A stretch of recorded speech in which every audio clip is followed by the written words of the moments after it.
ያረለ ማርቆስ 16 ብለህ ጠየቀኝ። እዛ ጋር ያመነ የተጠመቀ ይድናል፣ ያላመነ ይፈረድበታል አለ። ማርቆስ 16 መጽሐፍ ቅዱስ በሙላት ስንረዳው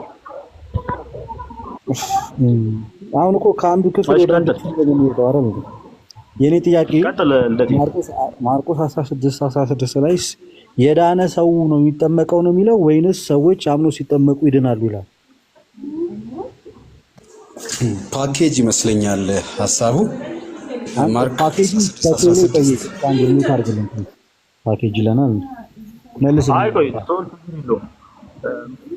አሁን በቃ ሚውት አድርግና አንዴ ላስረዳ። በመጣል ካንዳገባኝ ስለምጠመቅም ስለማምንም በደንብ አድርጊ ነው ማስረዳ። አንዴ መልስ ማርቆስ 16 ምን ይላል አልከኝ? ማርቆስ 16 ምን ይላል አልከኝ? ያመነ የተጠመቀ ይድናል ይላል፣ ያላመነ ይፈረድበታል ይላል። እና እንደዛ አንፃር ብለህ አይደል ይጠይቅ እንደዛ አላልኩም። እሺ ምንድነው ያልኩህ? ቀጥል። ማርቆስ 16 መሰረት የዳነ ሰው ይጠመቃል ይላል ወይንስ የሚድኑት አምኖ ሲጠመቁ ነው ይላል? ነው አምኖ ሲጠመቁ ነው የሚለው መጽሐፍ ቅዱስ። ስለማመንና ስለ ጥምቀት ማርቆስ 16 ላይ ብቻ ነው የተጻፈው። ስለዚህ ማርቆስ 16 ላይ ያመነ የተጠመቀ ይድናል ማለት ሰው ለመዳን እምነትም ጥምቀትም ያስፈልጋል ማለት ነው። እዚህ ከተስማማን ወደ ሌላ ጥምቀትና ስለማመን የተጻፈው ማርቆስ 16 ላይ ብቻ ነው። ልደት አይደለም። በዚህ ተስማምተናል አልኩኝ እኮ። ግን ማመን ምንድነው ጥምቀት ምንድነው ብለን ነው የምንረዳው። ኦኬ። ስለዚህ በዚህ ከተስማማን ሰው ልጅ ለመዳን እምነት ብቻ ሳይሆን በማርቆስ 16 መሰረት አምኖ መጠመቅ አለበት በሚለው ተስማማን ማለት ነው።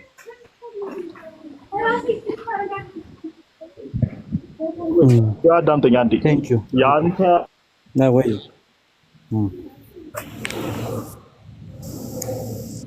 ምንድነው እምነትን እና ጥምቀት ብቻ ይዞ ምን አልከኝ? አልሰማሁም። ምን አልከኝ? አይሰማም ልደት አይሰማም። አንዷን ጥቅስ ብቻ ይዘህ መሮጥ ነው የምትፈልገው ወይስ መጽሐፉን በሙላት መረዳት ነው የምትፈልገው? አይ አንዷን ጥቅስ ይዘህ መሮጥ አልፈልግም። እዚህ ጥቅስ ላይ ተግባብተን ወደ ሌላ ክፍል መሄድ እንችላለን። ችግር የለም።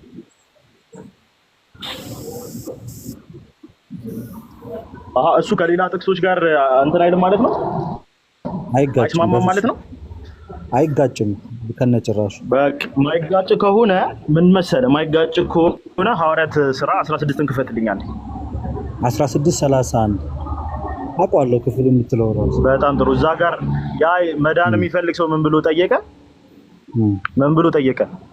እድን ዘንድ ምን ላድርግ ብሎ ጠየቀ አይደል? አንተም ቤተሰቦችም በጌታ በኢየሱስ ክርስቶስ መኑ ትድናላችሁ አላቸው። ምን አላቸው? እዛ ጋር በጌታ በኢየሱስ ክርስቶስ ተጠመቁ ነው ምኑ ነው ያላቸው? ምኑ ሰው ሳያምን እንዴት ይጠመቃል? አብይ መጀመሪያ ሰው ማመን አለበት እኮ ብራዘር። ሰው ሳያምን እንዴት ምንም የማያውቅ ካመኑ በኋላ እዛ ጋር ምን ተደረገላቸው? በኢየሱስ ክርስቶስ እመኑ አንተም ቤተሰቦችም ትድናላችሁ አላቸው። ያ ክፍል ታዲያ ሰው ልጅ በደም ከቃሉ አሁን በቃሪ ብለህ አሁን ያ ክፍል ሰው ልጆች በእምነት ብቻ ይድናሉ የሚል ሐሳብ ነው። አንተም ቤተሰቦችም በክርስቶስ ኢየሱስ እመኑ ትድናላችሁ እንዳለው አንተ በክርስቶስ ኢየሱስ አምነህ ትድናለህ። እኔ እኮ በእምነት መዳን የሚለውን በነገራችን ላይ አይደለም መጽሐፍ ቅዱሳዊ ነው። ችግሩ በእምነት ብቻ መዳን ነው። መጽሐፍ ቅዱስ እምነት ሲል ጥምቀትን ለይቶ አያውቅም አንድም ጊዜ። አንተ ግን እምነት ብቻ ስትል ጥምቀትን ለይተህ ከዛ መጽሐፍ ቅዱስ ነው። አንተ ግን ይኸውልህ እኔ ነገርኩህ፣ በእምነት መዳን የሚለው መጽሐፍ ቅዱሳዊ ነው። በእምነት ብቻ መዳን የሚለው ነው ይህ መጽሐፍ ቅዱሳዊ። የትም ቦታ እኮ አንዳንዴ እንደዚህ እንትን ባትል ጥሩ ነው።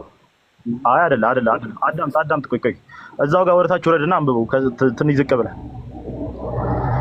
ራስህ አይደል ጥቅስ ያመጣህ አንብብላቸው።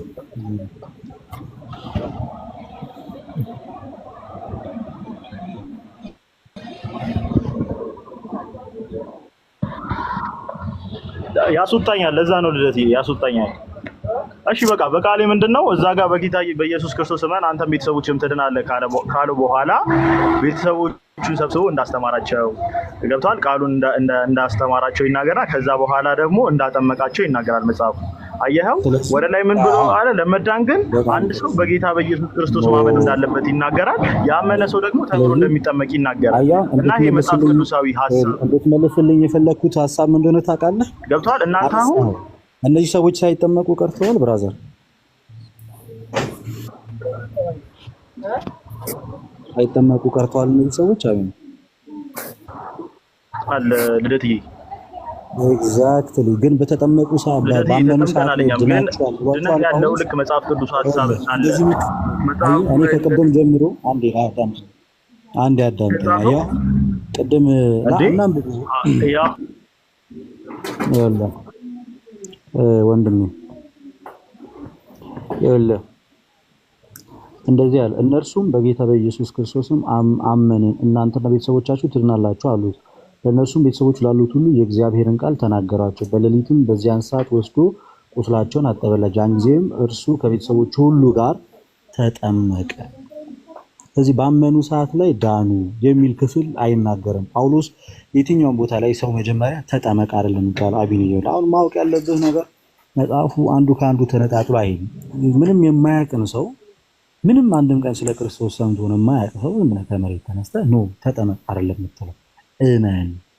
ካመነ በኋላ እምነት እኮ ከሰው ልጆች በየትኛውም ጊዜና በየትኛውም ሰዓት ላይ የሚቋረጥ ነገር አይደለም። እምነት በር ነው። በእምነት በኩል ነው ወደ ጥምቀት የምትገባው እንጂ አስቀድሞ ወደ ጥምቀት አለ። ለዛ እኮ ነው ጳውሎስ ገላትያ 3:26 ላይ በእምነት በኩል ይላል። አየህ፣ እምነት በር ነው። እኚህ ሰዎች አመኑ፣ ወዲያውኑም ደግሞ እንደተጠመቁ ይነግረናል። ስለዚህ ማርቆስ 16ም ትድናለህ ያለው አምነህ ስትጠመቅ ነው። እዚህም ክፍል ላይ ሰዎቹ አመኑ፣ ተጠመቁ፣ ዳናለህ። የሚጋጭ ነገር የለም። የሰው ልጆች በእምነት ብቻ ከሆነ የሚድኑት፣ አምነው ብቻ ከሆነ የሚድኑት መጽሐፍ ቅዱስ በዛ በተቃራኒ እንደውም ያመኑ ሰዎች አምነው የነበሩ ሰዎች አምነው እንደውም ጭራሽ ተጠምቀው የመንፈስ ቅዱስን ስጦታ ያልተቀበሉ ግን ያልዳኑ ሰዎች እንዳሉ መጽሐፍ ቅዱስ ላይ እኔ ላሳይ ይችላል። ኢቭን እምነት ብቻ አይደለም ለመዳን አምነውም መቀበል አለብን። ኢቭን አምነውም ደግሞ ተቀበሉ ያሉ አሉ ነው። አምነህ ብቻ ኢቭን እኮ አምነህም ተጠምቀህ ብቻ አይደለም ምንድነው ባይ መንፈስ ቅዱስን መቀበል ብቻ አይደለም መታተም መቻል። ትክክል። ግን አምኖ ደግሞ የመንፈስ ቅዱስ ስጦታን የተቀበሉ አሉ። እንዲሁም ካየኸው እነዚህ ሰዎች እንዲሁም አናጥምቃቸው ነው እናጥምቃቸዋለን ብሎ ጴጥሮስ ራሱ ተናግሯል። ካየህ አንተ ያመጣኸው ጥቅስ ማለት ነው አቢን፣ አንተ ያመጣኸው ጥቅስ ሰዎቹ ባመኑ ቅስፈት ዳኑ ወይም በእምነት ብቻ ዳኑ የሚል ሳይሆን አስቀድመው አመኑ፣ ካመኑ በኋላ ተጠመቁ። ይሄን ነው የሚናገረው። ስለዚህ ስቲል አይደለም ላንብብልህ። አስቀድመው አመኑ፣ ካመኑ በኋላ ተጠመቁ፣ ከተጠመቁ በኋላ ዳኑ አይልም ቃሉ ላንብብልህ አይልም እንዴ? ምን ሆነህ ነው? መጽሐፉን አትካዱ እንጂ ለዚህ አንተም ቤተሰቦችም ትድናለህ ያለው እኮ እመን ነው። በጌታ በኢየሱስ ክርስቶስ እመን፣ አንተም ቤተሰቦችም ትድናለህ። በልቡ አምኖ በአፉ የመሰከረ ይድናል። አየው፣ ማመን ነው ወሳኝ ነገር። ግን ምንድነው እናንተ ጋር ጥምቀት ጋር የምታደርጉት? እቺ የ40 ቀንን ጥምቀት ለማጽደቅ ነው። ጥምቀት ጋር አይደለ ልደት? እሺ ልጠይቅ፣ በቃ እስካሁን ጠየቅኝ። እኔም በተለይ ልጠይቅ እንጂ ታዲያ ጠይቀኝ። አንድም ጥያቄ አልመለስክም፣ ግን ጠይቀኝ። ትፋይ ነው የመጠየቅ አልፈራም። ጠይቀኝ፣ ችግር የለውም። ጠይቀኝ። ኧረ እኔ መጽሐፍ ቅዱሱን በደንብ ገልጬ እያብራራሁልህ ተው እንጂ እንደዚህ ያለው። እስኪ ቆይ ክርስቲያኖች እዚህ ውስጥ ያላችሁ ይሄ ልጅ የጠየቁት ጥያቄ ደግሞ ተናግሯል? መመለስ መልሶታል? እባካችሁ ኮመንት ላይ ያሳውቁት።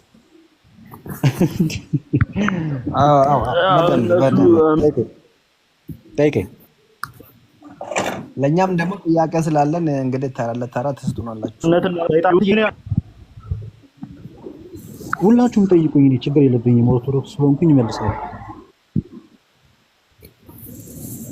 እሺ አሁን ያመነ ሰው ማን ነው? የሚድነው ሰው ምን ያደረገ ሰው ነው? አምኖ የተጠመቀ። ቀላል መልስ። አንተ አምነህ ነው የተጠመቀው? ስለኔ ነው የምንወያየው ወይንስ አንተ አምነህ ነው የተጠመቀው? ስለኔ ነው የምንወያየው? አይ አይደለም። ኦኬ፣ በዚህ ደግሞ አንተም ጥያቄ ልጠይቅ መሰለኝ። የመጽሐፍ ቅዱስን ሐሳብ ስለሆነ እየተወያየን ያለ ሰው ልደትዬ። እኔ ደግሞ ልመልስልህ እኮ ልመልስልህ። ቀላል ማለት ነው። እሺ ልመልስልህ። የጴንጤ ልጅ ሲጠመቅና እስኪያምን ድረስ ምንድነው እምነት? ምንድነው የሚባለው? እኔ ስለ መጽሐፉ ነው እያወራ ያለሁት። አንተ አምነህ ነው የተጠመቀው ወይም አንተም ስለማትጠይቀኝ ስለ መጽሐፉ ነው። አንተም ስለኔ አትጠይቀኝ፣ ስለ መጽሐፉ አውራ። ይሄን ማትመለስ ከሆነ ስለዚህ መጽሐፉን ታስቡታላችሁ እንጂ አትተገብሩትም ማለት ነው። እሺ በቃ ችግር የለም። ወደ ሌላ ጥያቄ ወደ ሌላ ጥያቄ እሺ ችግር የለም። ወደ ሌላ ጥያቄ አቤል ነው። ይሄን ጠይቅ በደንብ እንጂ ይቅርታ ወለ ነስጠኝ ተተው። አይ አልመለሱም። ተው ልደት አይመልስም። ለዛ ደግሞ ለዛ መሸሽ። እሺ አማን ልደት ይቅርታ።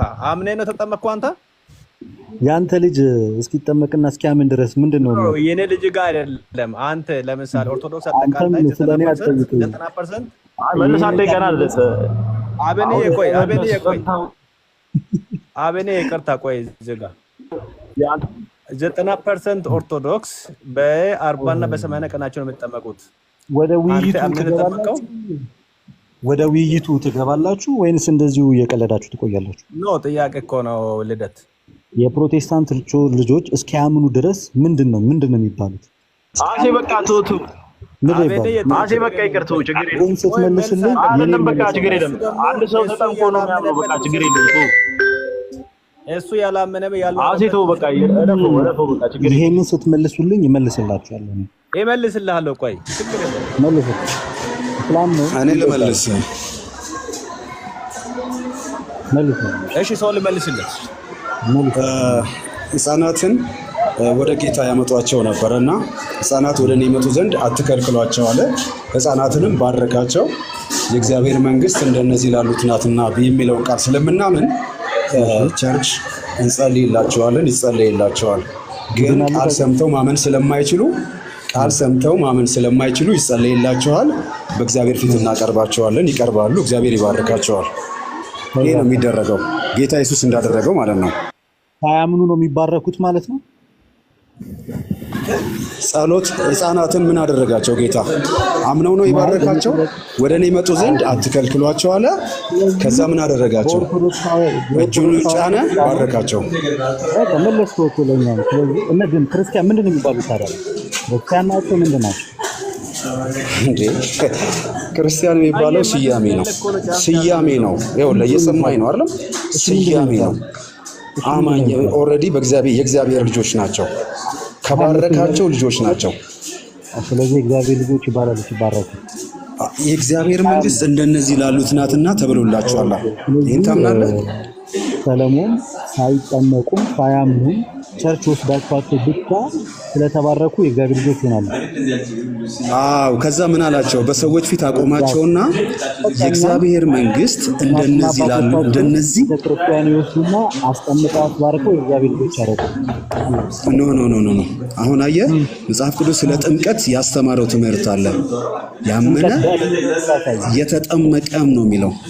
ስለዚህ በአንተም እምነት ስለ ጥምቀት የተጻፈ ጽሑፍ አለ። የሚወለዱት በእምነት ነው አይደል? በአንተ እምነት ሰው ዳግም የሚወለደው ሰለሞን ልደትዬ ሲጀመር በልጁ እምነት ነው በወላጅ እምነት ነው ቸርች ተወስዷቸው? ይሄንንም ጠይቅልኝ። ልጁ አንደኛ ሳያት ምንም ፈቃድ ሳትጠይቀው ይዘኸው የሄድከው በአንተ እምነት የሰው ልጆች ዳግም የሚወለዱ አምነው ነው ወይንስ? በእኔ እምነት አይደለም የሚድኑት። በእኔ እሺ ገነት ተረጋጊ፣ ልመልስላችሁ። እንደ እግዚአብሔር ቃል ነው የምመልሰው። ይኸውልህ ገነትም ልደት ቃልም አዳምጡኝና ጠይቅ። እንዴት ነው የምትመለሰው? ጠይቀሃል። እሺ ጠይቅ። ሰው ዳግም የሚወለደው በምንድን ነው? ሰለሞን አሴ ሚዩት አድርግልኝ። ሰው በእምነት ሲያምን ነው ዳግም የሚወለደው። ከዛ ውጭ ዳግም መወለጃ ነው የሚለው። ከእምነት ውጭ ሰው ዳግምኛ ሊወለድ አይችልም። አመሰግናለሁ። እንደዛ ከሆነ ሲያምን ብቻ ነው የሚወለደው። ስለዚህ ህፃናት ማመን ይችላሉ። ሰለሞን ህፃናት ህግን የፈጸሙ በህግ የማይጠየቁ በፍርድም የማይጠየቁ ለሙሴ በተሰጠው ህግ ስለማይጠየቁ ጌታ ይባርካቸዋል። እንደዚሁ ማመን ይችላሉ። አያምኑም፣ አይችሉም። ማመን ካልቻሉ እና እንዴት ዳግም ሊወለዱ ይችላሉ? በጣም ጥሩ። በብሉይ ኪዳን በብሉይ ኪዳን ሰዎች ዳግም የሚወለደው ሰው ያዕቆብ 1:18 ላይ ምንድነው የሚለው? ለበኩራት አይነት እንሆን ዘንድ በእውነት ቃል አስበው ወለደን ይላል። ሰው ሲያምን ብቻ ነው። ነገር ግን ሕፃናትን አምጥቶ አትከልክሏቸው ካለ በኋላ ምን አደረጋቸው? ባረካቸውና የእግዚአብሔር መንግስት እንደነዚህ ላሉት ናትና አለ። ስለዚህ ሕፃናት የእግዚአብሔር መንግስት ይወርሳሉ። ስለዚህ ሕፃናት አይጠበቅባቸውም። የእምነት ደረጃም አልደረሱም። ሰለሞን ስለዚህ ሕፃናት ለመወለድ ባልተቃኑ ማመን ካልተጠበቀባቸው በእኛ ክርስቲያን ቤተክርስቲያን ሕፃን ወደ ቢጠመቅ ማመን አይጠበቅበትም። ኖ ስለ ጥምቀት የተነገረውን ዳይቨርት አታድርግ። ኖ አሁን ስለ ጥምቀት መሰረታዊ እኔ እኮ አንድ ካዳመጥከኝ ማርቆስ 5 ላይ ስለ ሕፃናቱ በትክክል የተጻፈ አለ። እንደገና ደግሞ ስለ ጥምቀት ማርቆስ 16 በትክክል የተጻፈ አለ። ማርቆስ 16 ለትልልቅ ሰዎች ነው የተጻፈው፣ ማስረጃ ላመኑ ሰዎች ነው። እሺ በጣም ጥሩ። ስለዚህ ያመነ የተጠመቀ ይላል። ቅድሚያ ምን ማድረግ አለበት? ሰው ማመን አለበት። እንደዛ ከሆነ አንድ ጥያቄ ልጨምርልህ። ማቴዎስ 28:19 ኦኬ፣ ድምጽህ ትንሽ ውጪ ስላለው ድምጽህ እንትን እያለብኝ ነው። ከፍ አድርግልኝ። ሶሊ እሱ ሲያወራ አንተ ምን እያደረግህ ነው? እሺ ቀጥል። ያልከኝን አሁን ድገመው። ወንድማችን ሶል ማርቆስ 16:16 አስቀድሞ እምነት ስለሚመጣ ለአዋቂዎች የተጻፈ መጽሐፍ ቅዱስ ክፍል ነው። መጀመሪያ ማመን ስለሚቀድም መጠመቅ ቢቀድም ለሕፃናት ነው ማለት ነው። ሶል ሕፃናትን አያካትትም። በመጀመሪያ ጥምቀት ቀድሞ የመጣበት ክፍል አለ የለም?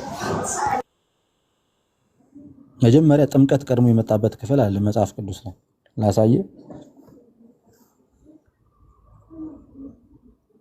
ቶሎ ሳይኝ በለው ፕሌስ። ሳይጠመቅ ሰው ሳያምን ወንጌል ሳይሰማ ይጠመቃል እያልከኝ ነው? እንደዛ እያልኩ አይደለም። አንተ ማርቆስ እንደዛ አልከኝ። ኖ እንደዛ ነው ያልከኝ። እንደዛ አልከኝ። የመጣበት ቦታ አለ ሳይሰብክ ቃል ሳይሰማ ቃሉን ሳይሰማ ሳይሰብክ እምነት ከመስማት ነው ይላል። እምነት ከመስማት ነው ይላል አልከኝ። አንዱ ታዳምጠኝ ይችላል።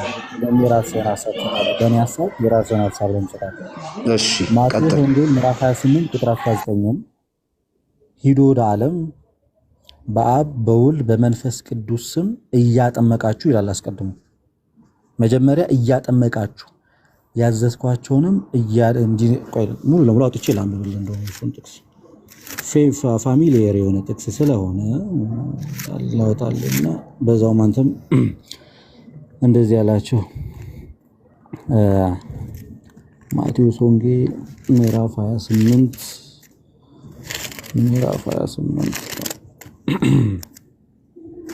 ችግር የለም። የሚታወቅ ቃል ስለሆነ በቃል በለው። ሂዱ አሕዛብን ሁሉ እንደዚህ በቃል ይልበለለኔ ሂዱ ሁሉ በሰማይና በምድር ተሰጠኝ። እንግዲህ ሂዱና አሕዛብን ሁሉ በአብ በወልድ በመንፈስ ቅዱስም እያጠመቃችሁ ይላል። አስቀድሞ ስለ ጥምቀት ተናገረ።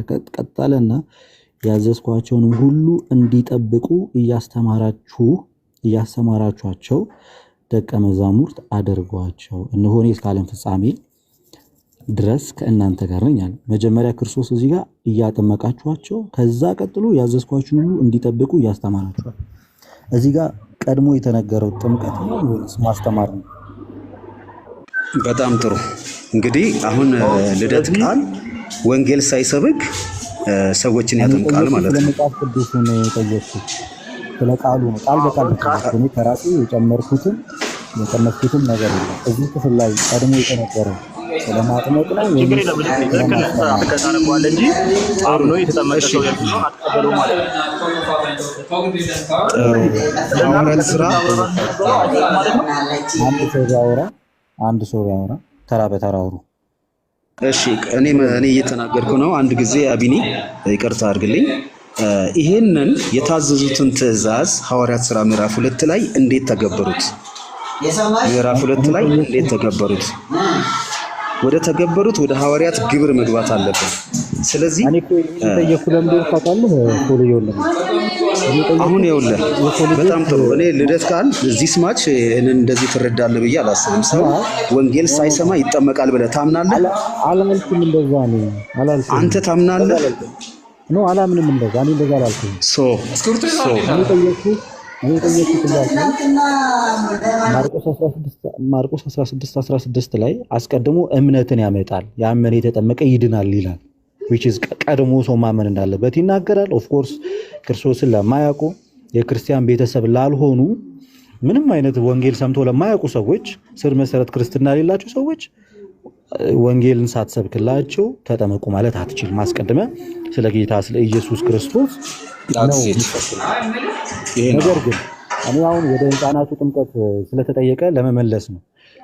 ግን ለምሳሌ የኔ ልጅ ከአሕዛብ መንገድ የመጣ ክርስቶስ ኢየሱስን አረባካችሁ ይታል አንድ ሁለት እንትን ነው ሁለት ቆራሊዮ ባክዩ ይታርገው ቆራሊዮ ነው አስወርጂው እንትን ይወራል የሚወጣ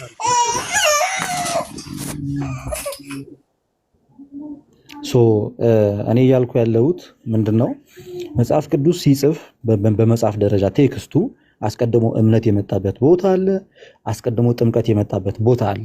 ሁለቱም እንደየሁኔታዎቹ መግባት ይችላሉ ነው የኔ ፖይንት። ለምሳሌ እኔ አሁን ወንጌልን ሰምቼ የማላቅ አሕዛብ ወይ በእስልምና ውስጥ ያለው ወይ በሌላ ምንም ከመጽሐፍ ቅዱስ ጋር ከኢየሱስ ጋር ምንም አይነት ግንኙነት የሌለኝ ሰው ብሆን ከዚህ በፊት ስሙንም ሰምቼ የማላቅ ከሆነ ተጠመቅ ቢሉኝ ግራ ነው የሚገባኝ። የግድ መጀመሪያ ሊያሳምኑኝ ይገባል።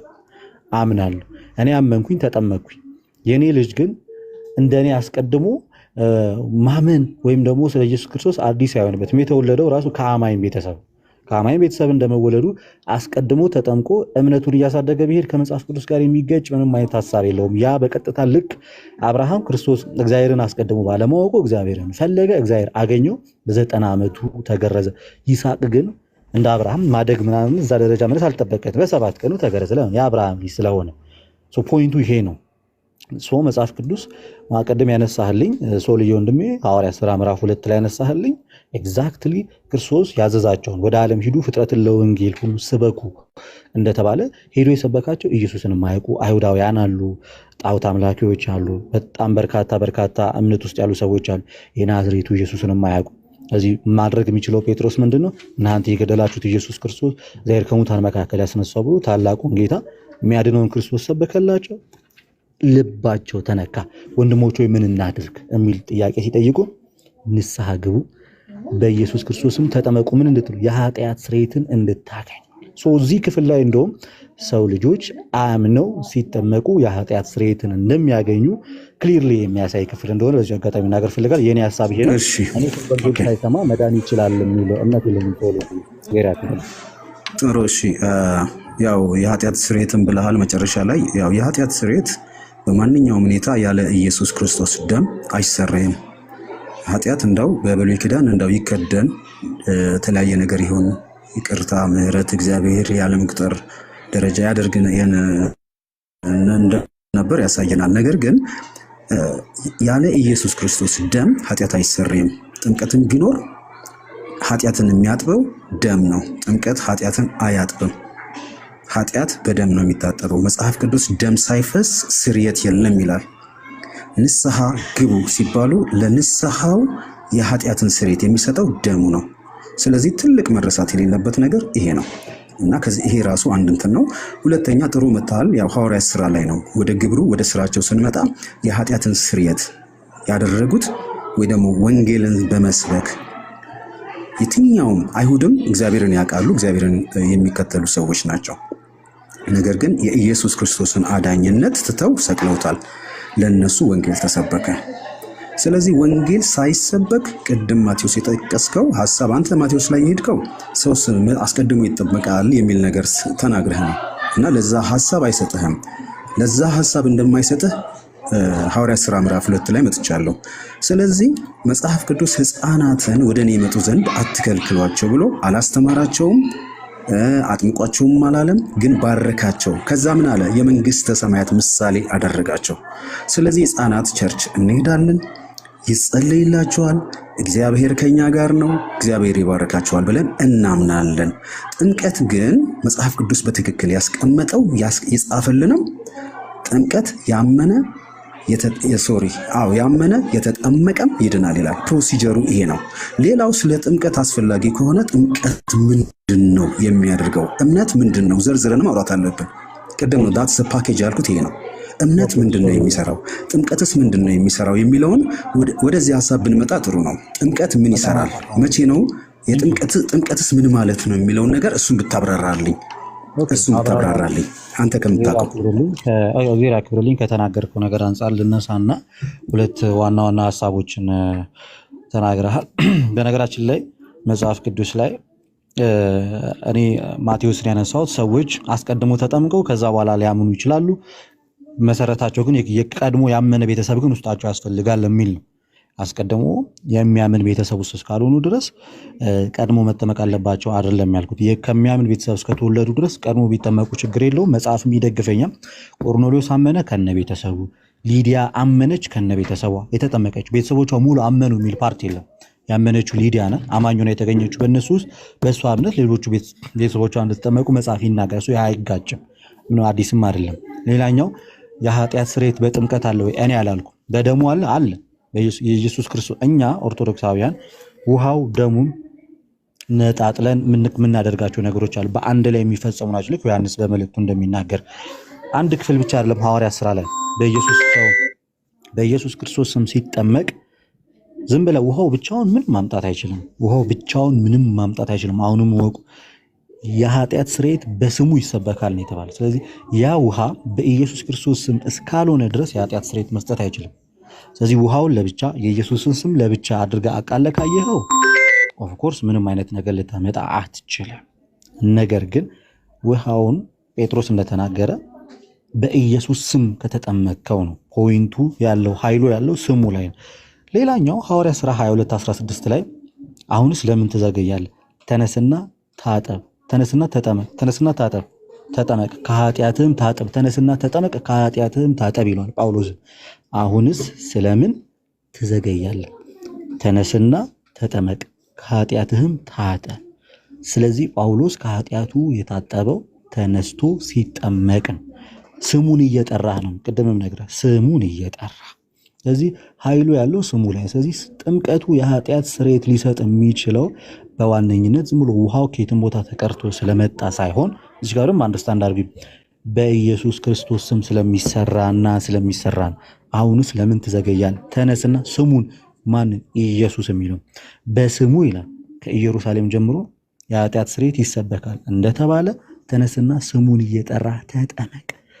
ስሙን እየጠራ ካልተጠመቅ ምንም አታመጣም። ሻወር ነው የሚሆንብህ ወይ ፍል ውሃ እንደ መግባት ነው የሚሆንብህ። ስለዚህ የግድ ለኃጢአት ስርየት ከሆነ በእውነተኛይቱ ቤተክርስቲያን ውስጥ የኢየሱስን ስም እየጠራ ስትጠመቅ የኃጢአት ስርየት ይሰጥሃል። ኦፍኮርስ ይሄን አይደለም ያልኩት ወይም ደግሞ የሆነ ሰው አይደለም ያለው፣ መጽሐፍ ቅዱስ በግልጽ ያስተማረው ነገር ነው። ሌላኛው ማርቆስ 16 ያመነ የተጠመቀ ይድናል ካለ ድነት እኮ ማለት አንደኛው ከኃጢአት መንጻት ነው። የኃጢአት ስርየትን ማግኘት ነው። መዳን የኃጢአት ስርየትን ማግኘት ነው።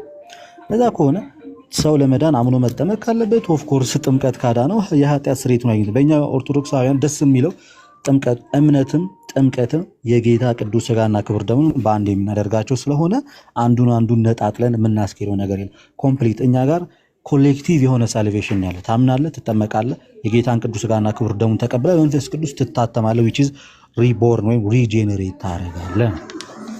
እሺ ቴንክ ዩ ሶልዬ በጣም እዚች ላይ ቴንክ ዩ አመሰግናለሁ። ያው ጥምቀት የሚለውን ነገር ዲፋይን እንድታደርግልኝ ነበረ። እችን ፓርት እኔም የተወሰነ ፖይንት ልናገርባት። ጌታ ኢየሱስ ክርስቶስ እስከ መስቀል ድረስ ያለው የድነት ስራ ነው። በተለይ የመስቀሉ የመጨረሻው ተፈጸመ የተባለበት ስራ ነው። ከዛ በኋላ 3 ቀን 3 ሌሊት ያደረበት መቃብር አለ። ያ 3 ቀን 3 ሌሊት ያደረበት መቃብርና ጥምቀት አንድ ነው። 3 ቀን 3 ሌሊት መቃብር ውስጥ አደረ ጌታ ኢየሱስ ክርስቶስ። እኛ ደግሞ ውሃ ውስጥ ስንገባ ያንን ጥምቀት ያንን መቃብር ነው የምናልፈው። ያችን መቃብር የምናልፍባት ታይም ናት ጥምቀቷ። መቃብሯን 3 ቀን 3 ሌሊት ያደረባትን ታይም የምናልፍባት ታይም ናት ጥምቀት ማለት። ድነታችን የሚረጋገጠው ተፈጸመ ተብሎ በመስቀል ላይ ያለውን ስናምን ነው። ልክ ሐዋርያው ጳውሎስ ከክርስቶስ ጋር ተሰቅያለሁ ሲል የተሰቀልነው መስቀል ላይ ነው። የዳነውም መቼ ነው? መስቀል ላይ ነው። ልክ መስቀሉ የተሰራው ስራ ስለሆነ አምነን እንቀበላለን። አሁን ዳነን፣ አለቀ። ከዛ በኋላ ምን እናደርጋለን? 3 ቀን 3 ሌሊት ጌታ ኢየሱስ ክርስቶስ ያደረበትን ደግሞ እንተባበራለን። 3 ቀን 3 ሌሊት ያደረበትን ያችን መቃብር እንተባበራለን። ሮሜ 6 ላይ እንደሚናገረው ያቺ መቃብር የምንተባበርባት በምድር ላይ በጽድቅና በቅድስና እሱን እየመሰለን እሱን ለብሰን እንደገና እሱን መስለን የምንኖርባት ህይወት ናት ጥምቀት ማለት። ነገር ግን ጥምቀት መጀመሪያ የምናምነው ምንድነው? የመስቀሉ ስራ ልክ ተፈጸመ ሲል የተፈጸመውን በእምነት ስንቀበል ዳነን፣ ድነትን ተቀበልን።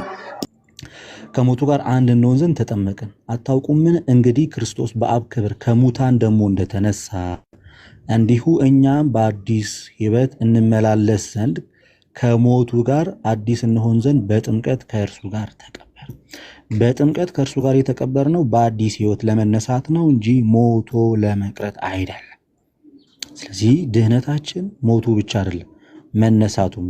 በጥምቀት ከክርስቶስ ኢየሱስ ሞት ጋር ተቀብረን ካልተነሳን ሞቶ እንደቀረ እንደ ማንኛውም ሰዎች ነው ምንሆነው። ለዛ ነው ቀጠል ብሎ ሞትን በሚመስል ሞት ከእርሱ ጋር ከተባበርን ትንሣኤውንም በሚመስል ትንሣኤ ደግሞ ከእርሱ ጋር እንተባበራለን። ከሞቱ ጋር አንድ ከሆንን ለመዳን የግድ ከትንሣኤው ጋር አንድ መሆን አለብን። አሌስ ሞቶ መቅረት ነው የሚሆነው። እኛ እኮ ጥምቀትን አልፈን ሞተን ተነስተን አዲስ ሕይወትን አግኝተናል ብለን ምናምን። አዲስ ሕይወት ለማግኘት ደግሞ አሮጌው ሰው ሞቶ መቅረት ሳይሆን ሞተህ በአዲስ ማንነት መነሳት አለብህ። ለዛ ነው እንተባበራለን ካለ ወዲያ ከእንግዲህ ወዲህ ለኃጢአት እንዳንገዛ አለ ጳውሎስ። የኃጢአት ሥጋ ይሻር ዘንድ አሮጌው ሰዋችን ከእርሱ ጋር እንደተሰቀለ እናውቃለን፣ የሞተስ ከኃጢአቱ ጸድቋል። ስለዚህ ነገር ግን ክርስቶስ ከሙታን እንደተነሳ እኛም ደግሞ በአዲስ ማንነት እንነሳለን። የአዲሱ ማንነት ሞቶ መቅረት ሳይሆን በጥምቀት ሞቶ መነሳትን የሚያሳይ ድነታችን ጀስት መስቀሏ ላይ እዛሽ ጋር ልክ አባቶ ነፍሴን ተቀበል ብሎ በተናገረ ሰዓት የተፈጸመችና ያለቀች ነገር አለች። ሞቶም ተነስቶም ድነታችን ባይነሳ ማንም ሊድን አይችልም። ተነስቶ ባያርግ መቶም ባይወስደን ድነታችን አይጠናቀቅም። አሁን ክርስቶስ ሄደ ቢቀር ትድናለህ እንዴ? ምድር ላይ ነው ያለው። የግድ መጥቶ ሊወስድ ይገባል። መጥቶ እንዲወስድ ደግሞ የክርስቶስ ማረጉ መሰረታዊ ነገር። ማረጉ ብቻ ሳይሆን የግድ ደግሞ መምጣት መቻል አለበት። ድነታችን ክርስቶስ ዳግም እስኪመጣ ሰዓት ድረስ የምትቀጥል ናት። ዳግም እስኪመጣ ሰዓት ድረስ የምትቀጥል ናት። እኔ ቅድም ስናገር የነበረው የክርስቲያን ቤተሰብ ህፃናት አስቀድማችሁ እመኑ ተብለህ ልታስገድዳቸው አትችልም። ለምሳሌ ልጅህ ቢያመው ሆስፒታል በአንደበቱ እስኪናገር ድረስ እስኪያድግ እጠብቀዋለሁ ማለት እንደማትችለው ሁሉ ሄደህ ህመሙን አንተ ትናገርለታለህ እንዲታከመና እንዲድን። ልጅ ያተኩሷል፣ ልጅ እንደዚህ ነው፣ ቢከዝ ሪስፖንሲቢሊቲ አንተ ስለሆነ በልጅ ዙሪያ ያን ሁሉ ተናግረ ያም ሐኪም ያንን ተቀብሎ በአንተ ንግግር መሰረት ለልጅ መድኃኒት አዞ ያድነዋል። the same thing የክርስቲያን ወላጆች የኦርቶዶክሳውያን ልጆቻቸውን ወስደው ሲያስጠምቋቸው ኃላፊነታቸውን የሚወስዱት እነሱ ናቸው። ለምን? እነሱ ድነው እንደተጠመኑ በዛ እምነት እንደዳኑበት ስለሚያውቁ ልጃቸውም ለዛን ሰዓት ላይ መናገር ኮንፌስ ማድረግ ባይችሉ ልጅ ገና ህመሙን መናገር አይችል። አንድ በመሀል አትግባ። እኔ ይጨርስና ሐሳብ አለ ይጨርስና እየጠበቁ ስለሆነ ችግር የለም። እስኪ አንተ እኛም ጥያቄ አለን። ያው ጥያቄ ስላለን ሰዓት ላይ ነው እንዴ መሀል ላይ የምትገቡት? ወይ ሰው ሲጨርስ መጨረሻ ላይ ተናገሩ ሐሳባችሁን በኮሜንት። እሺ ስለዚህ አሁን የህፃናት ትንሰትና ከዛ ትገባላችሁ። ሞር አሁን እኔ የህፃናት ጥምቀቱ ላይ አይደለም አሁን ትልቁ ጉዳይ ያለው የሰው ልጆች ለመዳን ምን ያስፈልጋቸዋል የሚለው ነው። በጣም ትልቁ ፖይንት የሰው ልጆች ለመዳን እምነት እጅግ በጣም መሰረታዊ ነገር ነው። ባይዘ ኦርቶዶክሳዊት ቤተክርስቲያን ሰዎች እንዲያምኑ ነው 24 ሰዓት ልፋታ። እኔም እዚህ ጋር መጥቼ ማውረው እንድታምንና በትክክለኛ ማመን ማለት ዝም ብሎ ማመን ብቻ አይደለም። ትክክለኛ እምነት ሐዋርያዊ እምነት ያንን እምነት አምነህ እንድትጠመቅ ነው። አምነህ እንድትጠመቅ። ስለዚህ ትልቁ ቤዚክ መሰረታዊ ነገር እምነት ወሳኝ ነው፣ መሰረት ነው። ያለ እምነት ምንም ነገር። ለዛ ነው ቅዱስ ዮሐንስ አፈወርቅ እምነት መሰረት ነው፣ መልካም ስራ ግን ጣራና ግድግዳ ነው ብሎ ይናገራል። እምነት በጣም ቤዚክ ነገር ነው። ስለዚህ ማመን ሰው ለመዳን ምን ያስፈልገዋል? ጠቅለል ሳረገው በእምነት በር ወደ ጥምቀት ወደ ጌታም ሥጋና ደም ቀርቦ ዳግም ልደትን መስመር ላይ እነዚህ ሶስቱ በአንድ የሚፈጸሙ ናቸው ማለት ነው። እሺ ኤኒዌይስ ጥሩ ነው። ግን ያው የተናገርካቸውን ነገሮች እኔ ጌታ ኢየሱስ ክርስቶስ መቃብር ውስጥ 3 ቀን 3 ሌሊት አድሮ ከተነሳ በኋላ ለእግዚአብሔር በሕይወት ይኖራል ይላል። እዚህ ጋር እኛ ከተጠመቅን በኋላ የምንነሳው ያ ትንሣኤ በአዲስ ሕይወት ለመመላለስ ነው። አዲስ ሕይወት ማለት በጽድቅና በቅድስና ለመኖር የምናሳይበት እንጂ ያመንነው የትኛው ነው? ኢየሱስ ክርስቶስ በመቃብር ገብቶ ከመቃብር በ3ኛው ቀን እንደተነሳ አምነናል። ያንን ምሳሌነቱን ነው በጥምቀት የምናሳየው። አንድ ሰው ተጠመቀ ስለተባለ ኢየሱስ ክርስቶስን ጥምቀቱ አይደለም፣ ጥምቀቱ የወሰደው የውሃ ጥምቀት አይደለም። ኢየሱስ ክርስቶስን እየመሰለ እንዲኖር የሚያደርገው እምነቱ ነው፣ ውሳኔው ነው። ስለዚህ ያንን ውሳኔ በጥምቀት እናሳየዋለን። ስናሳየው ተቀብሬ ተነስቻለሁ ብለን ነው። ያንንም በጽድቅና በቅድስና በተለይ ሮሜ 6 ስለ ጥምቀት በደንብ ይናገራል። እና ያ ጥምቀት ምንድነው? በአዲስ ሕይወት ለመመላለስ ነው። መጀመሪያ የነበረውን ሕይወት ለመተው ነው። ግን የአንድ የዳነ ሰው ነው ይህንን የሚያደርገው። ይህን ውሳኔ የሚያደርገው ማን ነው? አምኖ ዳግመኛ የተፈጠረ በእምነት በኩል ኢየሱስ ክርስቶስ ኤፌሶን ምዕራፍ 2 ቁጥር 10 ላይ መልካምን ስራ ለማድረግ በክርስቶስ ኢየሱስ እንደተፈጠረ ያመነ ሰው ነው የሚጠመቀው። ያንን የተፈጠረበትን ሕይወት ፕራክቲካሊ ለመኖር ነው። እና ከዚህ ውጪ ተጠምቆ ነው የሚያምነው የሚለውን ነገር ያስቀመጥከውን ነገር ትንሽ ፋላሲ ስለሆነ ሜቢ ሌላ ጊዜ በደንብ እንድታየው ብታየው ጥሩ ነው። ከዛ ውጪ ያው ስጋና ደግሞ ሌላ ቶፒክ ነው። ዮሐንስ 6 ላይ ያለ ስጋት ህብስት አይደለም። ቆይ ልጨርስ። ኖ ቆይ አንሄድም። ስለ እንዲጠቆም ስላደረገኝ ነው። ትቀጥላለህ። ችግር ኢትስ ኦኬ። ዮሐንስ 6 ላይ ያለው እሺ፣ ኦኬ፣ እናንተ ትጠይቃላችሁ። ዮሐንስ 6 ላይ ጌታ ኢየሱስ ክርስቶስ ስለ ህብስት ስለ ወይን አላስተማረም። ዮሐንስ 6 ላይ የሰጠው ቶፒክና ዮሐንስ ማን ነው ሉቃስ 22 ላይ የሰጣቸው አማኝ ደቀ መዛሙርቶች ናቸው። በዚህ ደስ አይበላችሁ፣ ስማችሁ በእግዚአብሔር መንግስት በእግዚአብሔር ዘንድ ስለተጻፈ ደስ ይበላችሁ የተባሉ ደቀ መዛሙርቶች ናቸው። ህብስቱን ወይኑ የተሰጣቸው። ነገር ግን ያንን ዮሐንስ 6 ላይ ምንም አይነት የወይን የህብስት ፍንጭ የለውም። ቁጥር 69 ላይ እዛው 6 ላይ ሲናገር ምንድን ነው ያላቸው? እናንተስ ትሄዳላችሁ ባላቸው ጊዜ ምን አሉ? አንተማ የዘላለም ሕይወት ቃል አለ፣ አምነናል አውቀንማል አሉት። እና ዮሐንስ 6ን ዮሐንስ 10ዎች ውስጥ ገብቶ ስለ ዮሐንስ 6 ህብስት አይወራም። ዮሐንስ 6 ላይ እንዲያምኑበት ነው፣ ስለ እምነት ነው የሚናገረው። ወደ ክርስቶስ ስለ መምጣት የመጀመሪያ መምጣትን ነው የሚያሳየው። ዮሐንስ 6 ላይ በፍጹም ስለ ህብስትና ስለ ወይን የሚያወራ ካለ ያ ነው የመጀመሪያው ትልቅ ስህተት። ምክንያቱም ዮሐንስ 6 ላይ ጌታ ኢየሱስ ክርስቶስ አንድም ነገር አላላቸውም፣ ያው ያድናል ከሚለው ነገር ጋር። ሁለተኛ ጳውሎስም ሲናገር የምንባርከው የበረከት ጽዋ ነው ያለው። ጌታ ኢየሱስ ክርስቶስም በዛች የፋሲካ ምሽት ሐሙስ ምሽት አነሳ፣ ባርኮ ሰጣቸው ነው ይሰፋል ኦልሬዲ። እሺ በቃ እኔ ላሳጥረው። ኤኒዌይስ ወደ እነሱ እንምጣና የእነሱን ጥያቄ መልስላቸው። የእነሱን ጥያቄ መልስላቸውና አሴና ይቅርታ ቃላ መጀመሪያ አሴ ነበረ። የአሴን እንትን በልና እንመለሳለን። እኔ እናንተ እንመለሳለን። አንድ የእነሱን አስተናግዳቸው።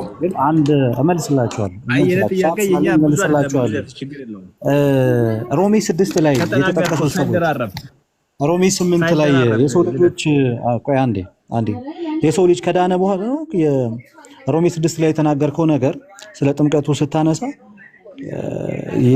እንደ ዳኑ አድርገህ ነው እያወራ ያለው። ያ ማለት አስቀድሞ ከክርስቶስ ጋር ሆኖ እንደተጠመቁ አድርገን ያነሳ። ሮሜ 6 ላይ ሰው ልጆች በጥምቀት ከክርስቶስ ጋር አንድ ይሆናሉ ወይንስ ከሆኑ በኋላ ይጠመቃሉ ነው የሚለው ጥያቄ ነው። ጥያቄ ነው የጠየቀኝ። ምክንያቱም የሰው ልጆች አስቀድሞ ከኃጢአታቸው የሚጸድቁት ሲሞቱ ነው ወይንስ ስለሞቱ ነው ከኃጢአታቸው የሚጸድቁት? ኦኬ ዮሐንስ 6 ላይ ስለ ሞት የሚናገር ነገር የለም። እኔ ዮሐንስ 6 ላይ የሚጠየቁ ኦኬ እኔ ጠየቁ ሮሜ ክፍል ላይ ስትናገር ሮሜ ክፍል ሰዎች እንዴት ከክርስቶስ ሞትና ትንሣኤ ጋር አንድ ሆነው እንደሚድኑ የሚናገር ነው። ኦልሬዲ የዳኑ ሰዎች ከክርስቶስ ሞትና ትንሣኤ ጋር አንድ ለመሆን የሚያደርጉትን ነገር ነው የሚናገረው። ሮሜ 6 ላይ አስቀድመው አምነው የተጠመቁ ናቸው። አምነው የተጠመቁ የዳኑ ሰዎች ናቸው። ስለዚህ የተጠመቁት ለምን እንደሆነ ያ ጥምቀታቸው ምንን እንደሚያሳይ ምን አይነት ህይወት ሊኖራቸው እንደሚገባ እየነገራቸው ነው ያለው። ኦኬ እንደዛ ከሆነ ለምን ሁለተኛ ዙር መጠመቅ ያስ የተጠመቅን እኮ ነው የሚለው ጳውሎስ። የተጠመቅነው አለ የተጠመቅነው ምን ለማድረግ ነው? እንደዚህ ነው የሚለው። እኛም ከዛ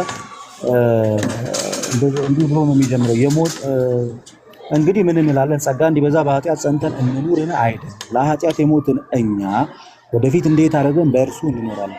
ወይስ ከክርስቶስ ኢየሱስ ጋር አንድ እንሆን ዘንድ የተጠመቅን ሁላችን ከሞቱ ጋር አንድ እንሆን ዘንድ እንደተጠመቅን አታውቁም? ምን ይሄ ስለዚህ እነዚህ ሰዎች የተጠመቁት ከክርስቶስ ሞትና ትንሣኤ ጋር አንድ ለመሆን ነው ወይስ ኦልሬዲ አንድ ስለሆኑ የተጠመቁት?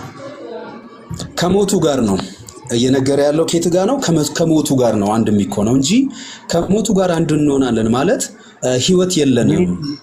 ለኃጢአት እኮ እየመለስኩልህ ነው። አዲስ ህይወትን ያገኙት መቼ ነው? ይሄን ብቻ መልስ። አዲስ ህይወትን ያገኙት መቼ ነው? ሲያምኑ ነው ህይወትን ያገኙት ይላል። እንደዛ በጣም ጥሩ። አውጣና አንብበው። እሺ ላብራራለህ። እዛው ቁጥር 6 ላይ ቁጥር 6 አንብበው። እሺ ባይዘው እኔ መጽሐፍ ውጪ ነው ያለሁትኝ ስራ ቦታ እንዳጋጣሚ ገብቼ ነው 6:6 ነው 6:6 ወንድማችን እነዚህ ሰዎች ሲያምኑ ነው አዲስ ህይወትን ያገኙት ብሎናል። መጽሐፉን ያነቧል። ሲያምኑ ነው ያለው። ልብ ብላችሁ ያዙ። እኔ ደግሞ ሲያምኑ ነው ከተጠመቁ በኋላ ነው። ወይ ራሱ ያነባዋል። ልደት ቃል ያነባዋል። ችግር የለም እንዳይረሳ። ሲያምኑ የሚለው ይስተመርበት ክርስቲያን ወንድሞቼ። እንዲህ ይላል። እሺ ወይስ ከክርስቶስ ኢየሱስ ጋር አንድ እንሆን ዘንድ የተጠመቅን ሁላችን ከሞቱ ጋር አንድ እንሆን ዘንድ ለተጠመቅን አታውቁምን? እንግዲህ ክርስቶስ በአብ ክብር ከሙታን እንደተነሳ እንዲሁ እኛም በአዲስ ህይወት እንድንመላለስ ከሞቱ ጋር አንድ እንሆን ዘንድ በጥምቀት ከእርሱ ጋር ተቀበርን። ስለዚህ እዚህ ክፍል ላይ የቱ ጋር ነው? ቁጥር 6 ኖ ውረድ። አልጨረስኩም። ምን ያልኩ አይሆን አዲስ ህይወት አለ እኮ እዚህ ጋር አሮጌ ሰዋችን ከክርስቶስ ጋር እንደተሰቀለ እናውቃለን የሚለውን አንብብልኝ። አሮጌ ሰዋችን ወደና ወርታች እኔ ጠየቅኩት ጥያቄ ሰዎች በእምነት ነው ወይ አዲስ ህይወት የሚያገኙት ብዬ ስጠይቅ አዎ ብለኝ ነበር። እዚህ ጋር ግን ጳውሎስ ምን አለ መሰለ? በአዲስ ህይወት እንድንመላለስ ከሞቱ ጋር አንድ ለመሆን ነው የምንጠመቀው።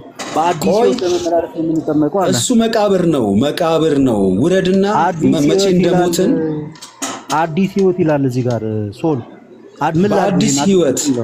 በአዲስ ህይወት በተቀበልነው አዲስ ህይወት በመስቀል ላይ በተቀበልነው አዲስ ህይወት ነው የምንመላለሰው እያለ ነው ያለው። በኃጢአት እንኑርን ቁጥር ቆይ እሺ ቆይ ጠይቀኸኛል ከኔ ጋር አታውራ።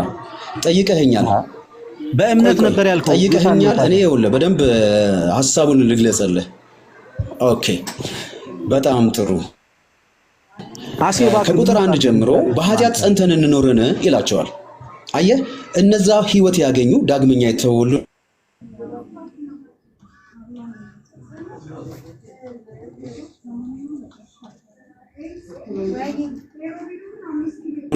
ስልክ ገብቶብኝ ነው የተቀበሉት ህይወት አለ። ያ የተቀበሉትን ህይወት አለው አይደለም? ይሰማል። ጳውሎስማ እኮ በመስቀል ላይ አሮጌ ሰዋችን ቁጥር 6 እንደዳኑ እኮ ነው እየነገራቸው ያለው። እንዴት እንደዳኑ ነው እያስረዳቸው ያለው እኮ በአዲስ ህይወት። ይኸውልህ ልደት የተቀበሉት አዲስ ህይወት አለ። ያ የተቀበሉት አዲስ ህይወት ቁጥር 6 ወደ አንብብልኝ ያልኩን አላነበብክ። ከክርስቶስ ጋር አሮጌ ሰዋችን ከክርስቶስ ጋር ተሰቀለ ይላል። ላምብብል እንግዲህ ታይዘው ምን እንደዚህ አለ። እንግዲህ ክርስቶስ በአብ ክብር ከሙታን እንደተነሳ እንዲሁ እኛም በአዲስ ህይወት ግብራችሁ እንድንመላለስ ከሞቱ ጋር አንድ እንሆን ዘንድ በጥምቀት ከእርሱ ጋር ተቀበርን ካለ በኋላ ሞቱን በሚመስል ሞት ከእርሱ ጋር ከተባበርን ትንሣኤውን በሚመስል ትንሣኤ ደግሞ ከእርሱ ጋር እንተባበራለን። ከእንግዲህ ወዲህ ለኃጢአት እንዳንገዛ የኃጢአት ሥጋ ይሻር ዘንድ አሮጌው ሰዋችን ከእርሱ ጋር እንደተሰቀለ እናውቃለን። የሞተስ ከኃጢአቱ ጸድቋል ብሎ እዚህ ጋር ያዝልኝ። አሁን እቺን ይኸውልህ የሞተስ ከኃጢአቱ ጸድቋልና የሚለው የሞት ነው የት ነው ከተባለ በመስቀል ላይ ነው። ስለዚህ አንድ ሰው ቆይ may I speak please let me እንዴት እንደሞትን ነገረን። በዚህ ክፍል መሰረት እንዴት እንደሞትን አስረዳኝ። እድል ስጠኝ። እሺ ከክርስቶስ ጋር ተሰቅለናል። የሞተስ ከኃጢአቱ ጸድቋል ሲል የሞት ነው የት ነው የተሰቀልን ጊዜ ነው። ተሰቅለናል።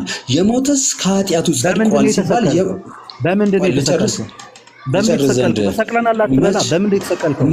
መቼ ጨረስኩ? ልተንፍስ እንጂ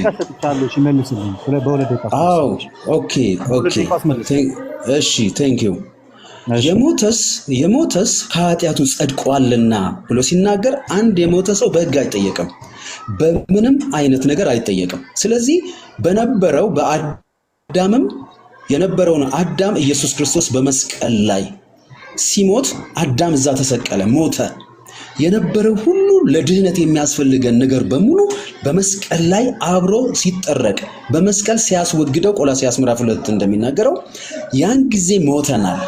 ሞትን ብሎ ሲናገር የሞተስ ከኃጢአቱ ጸድቋል። ጽድቅን ያገኘነው የጸደቅነው የሞትን ሰዓት ነው። በሕግ አንጠየቅም።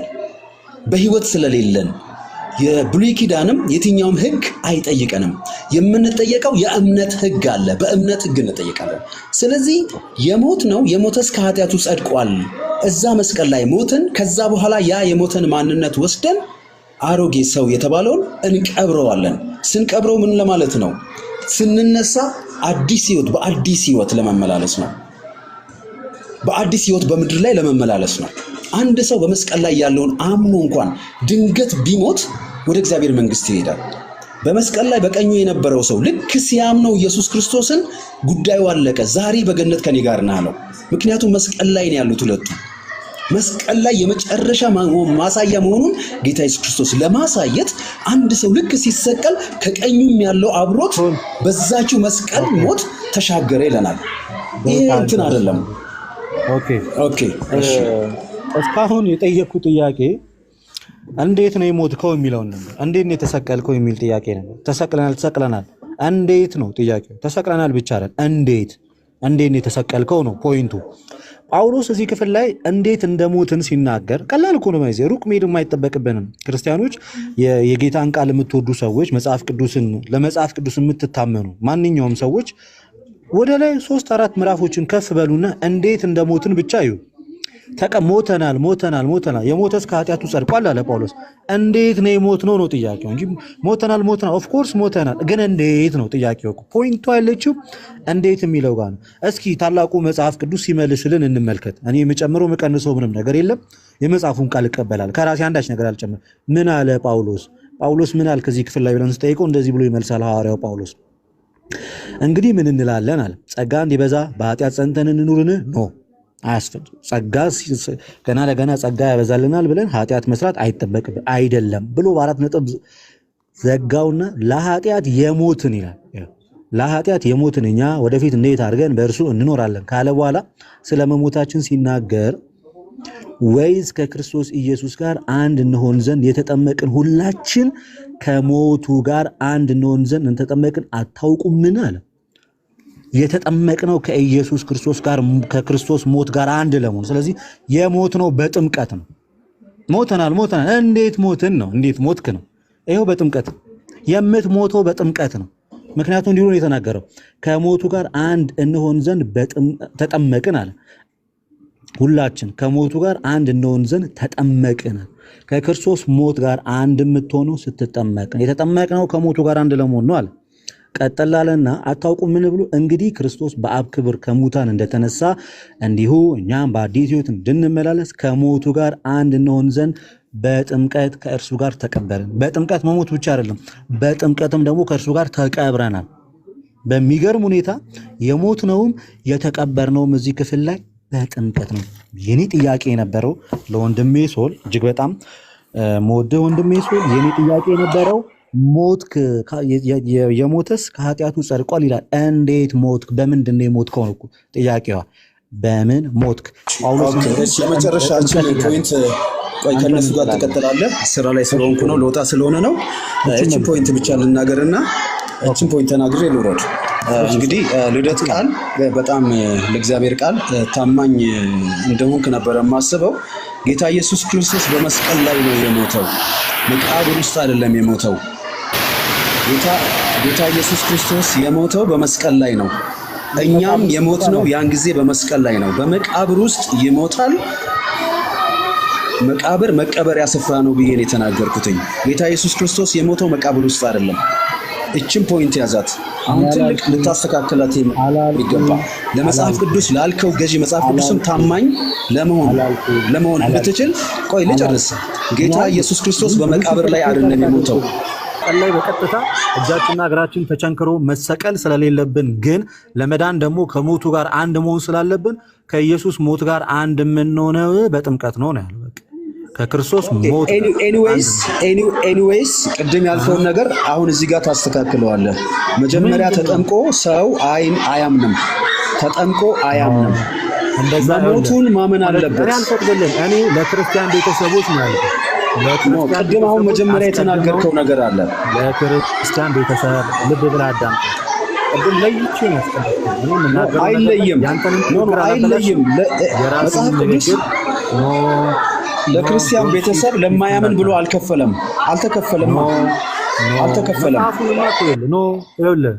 መጽሐፍ ቅዱስ ክሊር ነው።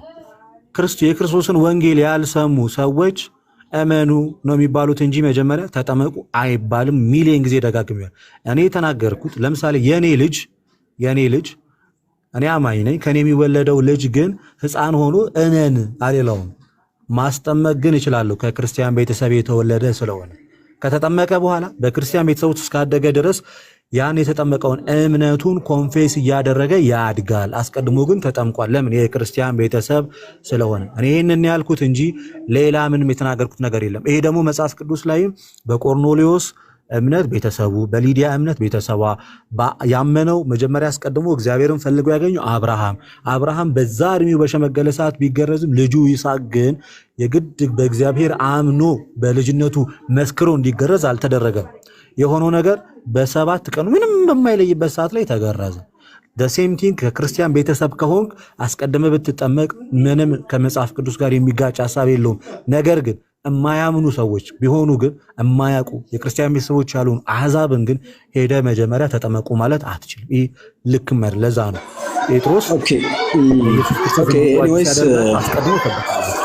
ያው እንደ ሐሳብ እንቀበለዋለን። ያው መጽሐፍ ቅዱስ ላመኑ ቤተሰብ ላላመኑ ቤተሰብ ስለማይል አሁን ወደ እነ አሴ እንሂድ። እኔ ጫጫታም ትንሽ ድምጽ እየመጣብኝ ስለሆነ ወደ እነሱ ጥያቄ ገቡና እሱ ላይ ዲስከስ አድርጉ። ቴንክ ዩ ልደት ቃል እሺ ዜራ ክብርልኝ። ልትጠይቁኝ ትችላላችሁ። እኔም እጠይቃችኋለሁ። የምትጠይቁኝ እኔም እጠይቃችኋለሁ። እኔ ልቅደም። አሲ ይቅርታ ልቅደም። መብታችሁን ተስማሙና። እሺ ልዲ እኔ ልጠይቅህ። ከየት ቤተ እምነት ነው? ወንጌላማኝ ፕሮቴስታንት ነህ? የት ዲኖሚኔሽን ነው እምነት? እሱ ይቅር። አሁን ሙሉ ወንጌል ነህ? መሰረተ ክርስቶስ ነህ? እሱ ይቅር። ምንም እሱ መናገር አልፈልግም። እሱ አይጠቅምማ። እኔ አሁን ቃሉ ላይ ነው። አይ ነው እምነትህንማ ማወቅ ይጠበቅብኛል። ምን ወንጌላማኝ ካልኩ በቂ ነው እኮ ነው። አይ በወንጌላማኝ ጥላ ስር መሰረተ ክርስቶስ አለ፣ ሙሉ ወንጌል አለ፣ ቃለ ሕይወት አለ። እሱ ለኔ ይቅር። አሁን እሺ ቆይ የሚታወቁ ልጆች እና አሴ ከታይ ስላሉ መጀመሪያ እነሱን አስተናግድና ከደዛ እሱ ይቆየና እና አሴን አስተናግዳቸው አንዴ ነው። እኔ ጠይቄ ልውጣ። ሰሌ እምነትህን ተናገር መጀመሪያ። ወንጌላማኝ ብራዘር፣ ወንጌላማኝ ካልኩ የት ነው ህብረት የምታደርገው? ህብረትን ሳናቅ ዝም ብለን ኦንሊ ጂሰስም እኮ ወንጌላማኝ ነኝ ነው የሚለው እኮ ነው። ይሄ እኮ የወንጌላማኝ ቤት ነው ብራዘር። ኦንሊ ጂሰስም ወንጌል እኮ ወንድም ንገረው። የቤትነትን የመጣበትን ብትነግረው ችግር የለም ንገረው። ወንጌላማኝ ካልኩ በቂ አይደለም እኮ ቸርችን ብትናገር ምን ችግር አለው? አይ ተናገር። ምንድነው ችግሩ እንዴ? እሺ ወንድማችን ብርሃነ ህብረት አይኔው ለአገሩ ስለሌለው ነው። ብርሃነ ህብረት በቃ ጥያቄ መቀጠል ይችላል። እሺ ቴንኪው ልደትዬ። ቀደም ሰው ሳይጠመቅ መንፈስ ቅዱስን ሊቀበል አይችልም ስል ሰማሁ። ልክ ነኝ? ካልተጠመቀ ብላል እንደዛ ብላል። እንደዛ አይደለም ያልኩት። እኔ ያልኩት አምነው ተጠምቀውም መንፈስ ቅዱስን ያልተቀበሉ ሰዎች ነበሩ ነው ያልኩት። መስማት ሳያምን መንፈስ ቅዱስ ሳይጠመም መንፈስ ቅዱስ ሊወርድ አይችልም። መጽሐፍ ቅዱስ ላይ የወረደበት ፓርት አለ፣ ቆርኔሌዎስ ታሪክ ላይ እሱ ነው። እሺ እዛ ላይ ግን እዛ ላይ ግን እነዚህ ሰዎች ማለት ነው አምነዋል። እነዚህ ሰዎች አይደለ አምነዋል። እንትና ቆርኔሌዎስ ነው ያመነው። እዛ ጋር መጽሐፉ ላይ የሚናገረው ሐዋርያት ሥራ ምዕራፍ 10 ላይ ቆርኔሌዎስ ቃሉን ሲሰብክ አመነ፣ መንፈስ ቅዱስ ወረደባቸው፣ በልሳናቸውም ተናገሩ። ቃሉትንም በሰሙ ሰዎች ላይ መንፈስ ቅዱስ ወረደባቸው ይላል። ምንድነው ታዲያ ዘጋ ችግሩ ምን? ቆይ እነዚህ ሰው ከዛ በኋላ የጠመቁት እነዚህ አሁን ሳይጠመቁ በፊት ድነዋል አልዳኑ?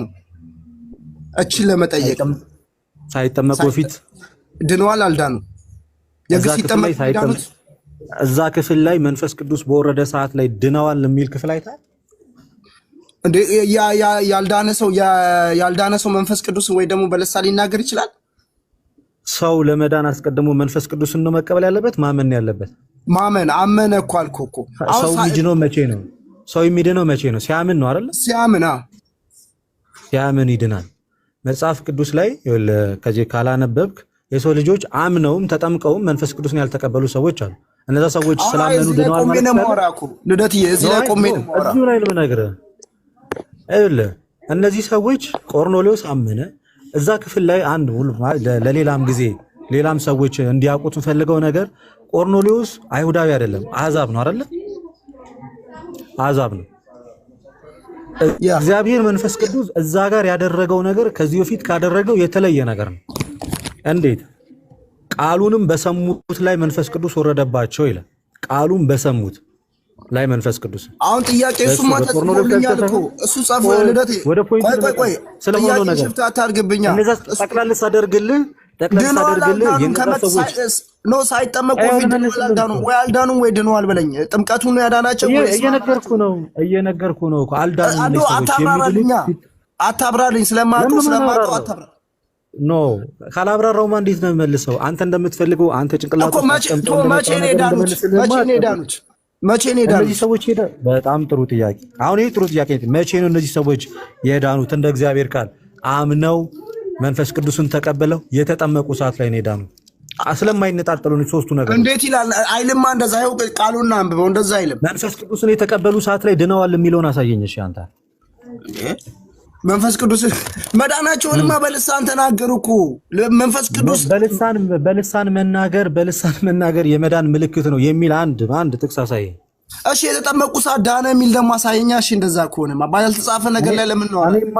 እኔማ እኮ እንዳጠቃላይ ጠቅለል አድርጌ ስነግርህ የመጽሐፍ ቅዱስ ሐሳብ ሰው የሚድነው አምኖ ተጠምቆ የመንፈስ ቅዱስን ስጦታ ተቀብሎ ነው። ከሶስቱ አንዱን አጉለ መዳናችን ሳይጠመቅ በፊት አይደለም ስጦታ የተቀበሉት እኮ ቃሉ ሲሰበክ ነው እኮ አይደለ? እነዚህ ሰዎች ሳይጠመቁ ቀርተዋል ብራዘር። እዚህ ክፍል ላይ እኮ ካመኑ በኋላ ነው እኮ ካመኑ በኋላ ተጠመቁ። ካመንክ በኋላ ነው የምትጠመቀው። እና ታዲያ እኮ የዳኑት መቼ ነው የሚለው? እኔ አሁን ጥያቄ የዳነው መቼ ነው? ሲጠመቅ ነው ወይስ የእግዚአብሔርን ቃል ጴጥሮስ ሲሰብክላቸው ነው? መለስኩልህ እኮ። እነዚህ ሰዎች የዳኑት አምነው ተጠምቀው መንፈስ ቅዱስን የተቀበሉ ሰዓት ነው የዳኑት አልኩ። ምንድን ነው ታዲያ? እንደዛ የተጠመቁ ሰዓት አይደለማ። የተጠመቁ ሰዓት አይደለም። ኦኬ እሺ አውጣና አንብብልኝ። እሺ አንተ ራስህ አውጣና አንብብ። እሺ ላንብብ። ከጴጥሮስ ንግግር ልጀምር። ህዝብ እንዲሰብክ ነው በወሙታን። እሺ እንዲህ ይላል። ከቁጥር ስንት ነው? ከ43 ጀምሮ እናንብበው ወይ ከ42 ከፍ ብለን ደስ እንዳለ ከ40 ጀምረን እንዲገባ ከ40 ጀምረን እርሱን በእግዚአብሔር በሶስተኛ ቀን አስነሳው፣ ይገለጥም ዘንድ ሰጠው። ይኸውም ለአሕዛብ ሁሉ አይደለም፣ ነገር ግን በእግዚአብሔር አስቀድሞ የተመረጡ ምስክሮች ለሆኑ ለእኛ ነው እንጂ ከሙታንም ከተነሳ በኋላ ከእርሱ ጋር የበላን የጠጣንም እኛ ነን ይላል ጴጥሮስ። ከዛ 42 ለሕዝብም እንድንሰብክና በሕይወትና በሙታን ሊፈርድ በእግዚአብሔር የተወሰነ እርሱ እንደሆነ እንመሰክር ዘንድ አዘዘን። 43 ላይ በእርሱ የሚያምን ሁሉ በስሙ የኃጢአት ስርየት እንዲቀበል በእርሱ የሚያምን ሁሉ በስሙ የኃጢአት ስርየት እንዲቀበል ነቢያት ሁሉ ይመሰክሩለታል። ጴጥሮስም ይህን ነገር ገና ሲናገር ቃሉን በሰሙት ሁሉ ላይ መንፈስ ቅዱስ ወረደ። ቃሉን በሰሙት ሁሉ ላይ ምን ጴጥሮስ የተነጋገረው ስለ ኢየሱስ ነገር። ከዛ 45 ላይ እንዲላል ከጴጥሮስ ጋርም የመጡት ሁሉ ከተገረዙ ወገን የሆኑት ምዕመናን በአሕዛብም ላይ ደግሞ የመንፈስ ቅዱስ ስጦታ ስለፈሰሰ ተገረሙ። ገባ? የመንፈስ ቅዱስ ስጦታ የፈሰሰው በማን ላይ ነው? በሁሉም ላይ ቃሉን በሰሙት ሁሉ ላይ የእግዚአብሔር ቃል በሰሙት ሁሉ ላይ በአሕዛብ ላይ ደግሞ የመንፈስ ቅዱስ ስጦታ ስለፈሰሰ በአሕዛብ ላይ መንፈስ ከመስማታቸው ነው። ቃሉን ስለሰሙ ነው አይደል? የመንፈስ ቅዱስ ስለዚህ እነዚህ ሰዎች ቃሉን ሰሙ። መጽሐፍ ቅዱስ ግን ምንድን ነው የሚለው? ለተቀበሉት አይደለም የሚለው፣ በስሙም ለሚያምኑት ነው የሚለው አይደል? ስልጣን ሰጣቸው። እዚህ ክፍል ላይ ግን ቃሉን ስለሰሙ ብቻ በአሕዛብ ላይ መንፈስ ቅዱስ ወረደ። ድነዋል ማለት ነው። ይኸው ምስክር ካለ አሁን እኔ እየጠየቅኩ ነው እኮ አሁን እኔ እየጠየቅኩ ነው። ድነዋል ማለት ነው ወይ? እኔ ድነዋል ቃሉን ስለሰሙ ብቻ መንፈስ ቅዱስ ስለወረደ ድነዋል ማለት ነው። አምነዋል። አምነው ቃሉን በእምነት አምነዋል የሚል አሳየኝ። አምነዋል የሚል አሳየኝ እዚህ ክፍል ላይ እንዴ በልሳናቸው ሲናገሩ እግዚአብሔርን ሲያከብሩ ሰምተናቸዋል። መንፈስ ቅዱስ የወረደባቸው እነዚህ ሰዎች ካመኑስ ያመኑት ያላመነ መንፈስ ቅዱስ ይቀበላል እንዴ? ያላመነ ሰው እንዴት ነው? ክፍል ነው። የራሳችሁን ፋላሲ እንዳታስቀምጡ፣ የራስን ፋላሲ እንዳታስቀምጥ። አዩ ከጴጥሮስ ጋር የመጡት ሁሉ ከተነገረው ወገን ይሁን። አሁን ወደ ጥያቄ ቆይ ይኸውልህ እኔ ስማኝ አንዴ ቃሉን በሰሙት ላይ ሁሉ ቆይ ቃሉን ያልሰማ ሰው ያምናል እንዴ? የእግዚአብሔርን ቃል ያልሰማ ሰው ቃሉን የሰማ ሁሉ ያምናል ያለው ማን ነው? የሰው ልጅ እምነት ማለት እኮ መመስከር ነው። መንፈስ ቅዱስን ተቀበሉ በልሳናቸው ተናገሩ ይላል እኮ። መንፈስ ቅዱስን ተቀበሉ የሚል ፓርት አለ። አሳየኝ። ይሄው ከጴጥሮስ ጋር የመጡት ሁሉ ቆይ ጴጥሮስን ይህን ነገር ገና ሲናገር ምንድነው ጴጥሮስ የተናገረው? የእግዚአብሔርን ቃል አይደል የተናገረው? መንፈስ ቅዱስን ተቀበሉ የሚል ፓርት አሳየኝ። እሺ ጴጥሮስ ይህን ነገር ሲናገር ቃሉን በሰሙት ላይ ሁሉ መንፈስ ቅዱስ ወረደ። መንፈስ ቅዱስ ወረደ ማለት ነው። መንፈስ ቅዱስ ወረደ አለ እንጂ እነሱ እያንዳንዳቸው መንፈስ ቅዱስን ተቀበሉት ይላል እንዴ? መንፈስ ቅዱስ ወረደ ማለት ነው። በሰሙት ላይ ወረደ ማለት ነው ማለት ነው። አይደለም። ኦኬ ለሰሚው ሆነ ለሰሚው ትችዋለሽ። በሰሙት ላይ ቃሉን በሰሙት ላይ ከላይ ጀምረን ማንበብ እንችላለን። ለዚህ አንጨቃጨቅና ነገር ገና ሲናገር ይላል። እስቲ እነ ጴጥሮስ ያሉትን አንብቡትና ቃሉን በሰሙት ላይ ይላል። አንድ ጥያቄ እኔ አይደለም ጥያቄ ልጠይቅ። አሁን እዚህ ጋር አንተ ሲጠመቁ ነው የዳኑት ወይስ የእግዚአብሔር ቃል ሲነገራቸው ነው የዳኑት? 1 ሚሊዮን ጊዜ እኮ መለስኩልህ። 1 ሚሊዮን ጊዜ መለስኩልህ። ሌላ ቦታ ወስዳለሁ።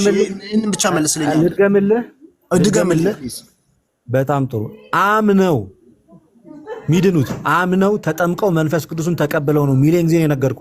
እዚህ ክፍል ላይ ቃሉን ሰሙ። ቃሉን በሰሙት ላይ መንፈስ ቅዱስ በስማ መጽሐፍ ቅዱስ ሲናገር ምንድነው የሚለው? ሰው ልጆች ለመዳን ለተቀበሉት ነው። እዚህ ቦታ ላይ አብራራኛ። እኔ እኮ ስለ ሌላ ቦታ በወስደማ ብዙ ነገር አለ። ይሄን ቦታ ነው እዚህ ቦታ ላይ አብራራልኝ። ለምን ሌላ ቦታ ተዘለ? እዚህ ክፍል ላይ ነው ሌላ ቦታ። አሁን ዮሐንስ 1 ላይ አትውሰደኛ። ዮሐንስ 1:12 አምጥተህ አንዴ አዳምጥ። ማታዳምጠኝ ከሆነ አንተን ተሳይ ነው አላዳምጥማ።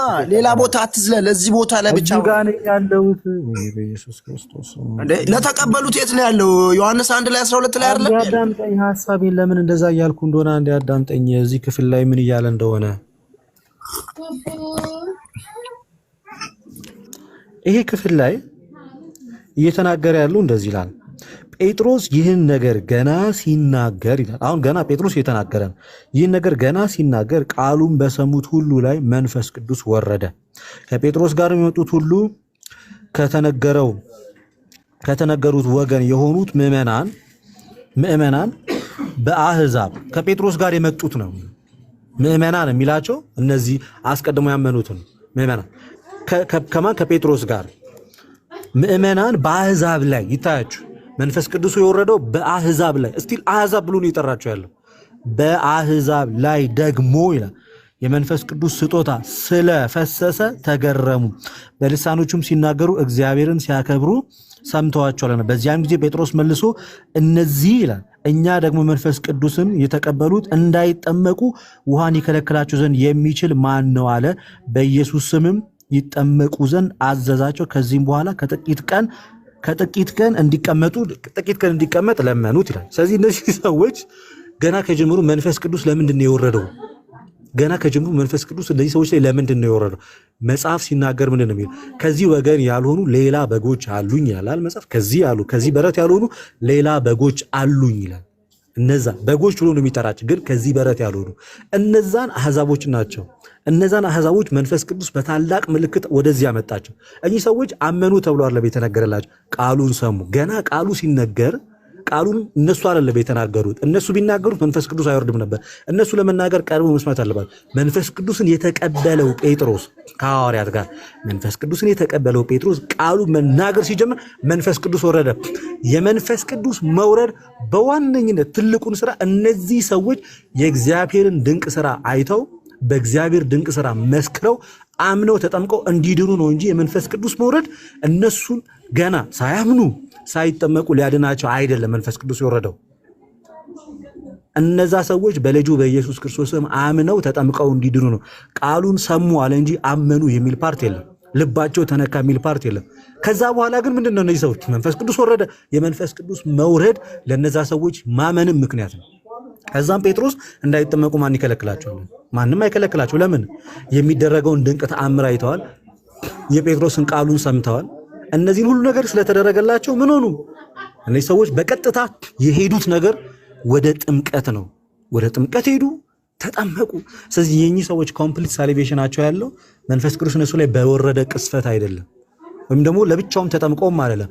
ሶስቱንም በአንድ ጊዜ በማግኘታቸው ብቻ ነው። ይሄ መጽሐፍ ቅዱስ አንድ ጠቅለል አድርገን ልንረዳው የሚገባው ይሄንን ያሉት ለዛ ነው። ሌላ ጥያቄ እኔ ልጠይቅ አሁን ደግሞ በተራዬ ልደትዬ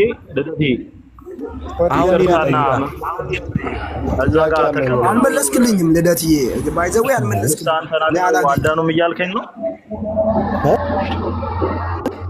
መንፈስ ቅዱስ የተቀበሉት እነዛ ሰዎች ሳይጠመቁ ማለት ነው ያልዳኑ ሰዎች ናቸው እያልከኝ ነው። አህዛብ እኮ ነው ያለው ከዛ ላይ አልዳኑም እያለ ነው በግልጽ። እኔ አልኩህ እኮ መንፈስ ቅዱስም በወረደ ቅስፈት አይደለም እነዛ ሰዎች የዳኑት።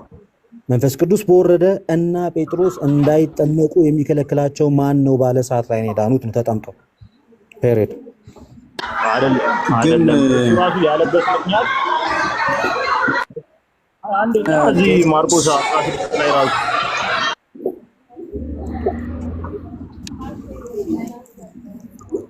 አንድ ለአራት ይቀጥላል። አሁን ልጠይቅ። ኦኬ አይ እነሱ እያወሩ ያለ መስሎኝ ነው እንጂ የገባሁት ጠይቅ። ግን ከዛ በፊት ቆየችን ልጠይቅልህ ያው እንደኛ መንፈስ ቅዱስን የተሞሉ ናቸው ነው ጴጥሮስ ያለው። እንደኛ መንፈስ ቅዱስን የተቀበሉ ካለ በልሳን ይጸልያሉ፣ መንፈስ ቅዱስን ተቀበሉ የሚል ፓርት ጴጥሮስ ምን አለ?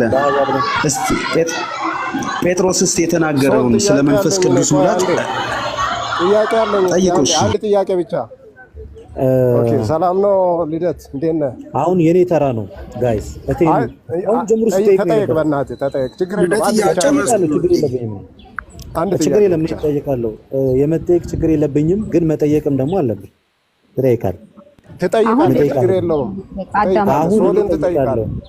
አሁን እኔ እጠይቃለሁ። በእናትህ አንድ ጥያቄ ብቻ። እኔ ምንድን ነው ያላመነ ሰው መንፈስ ቅዱስን ይቀበላል እንዴ?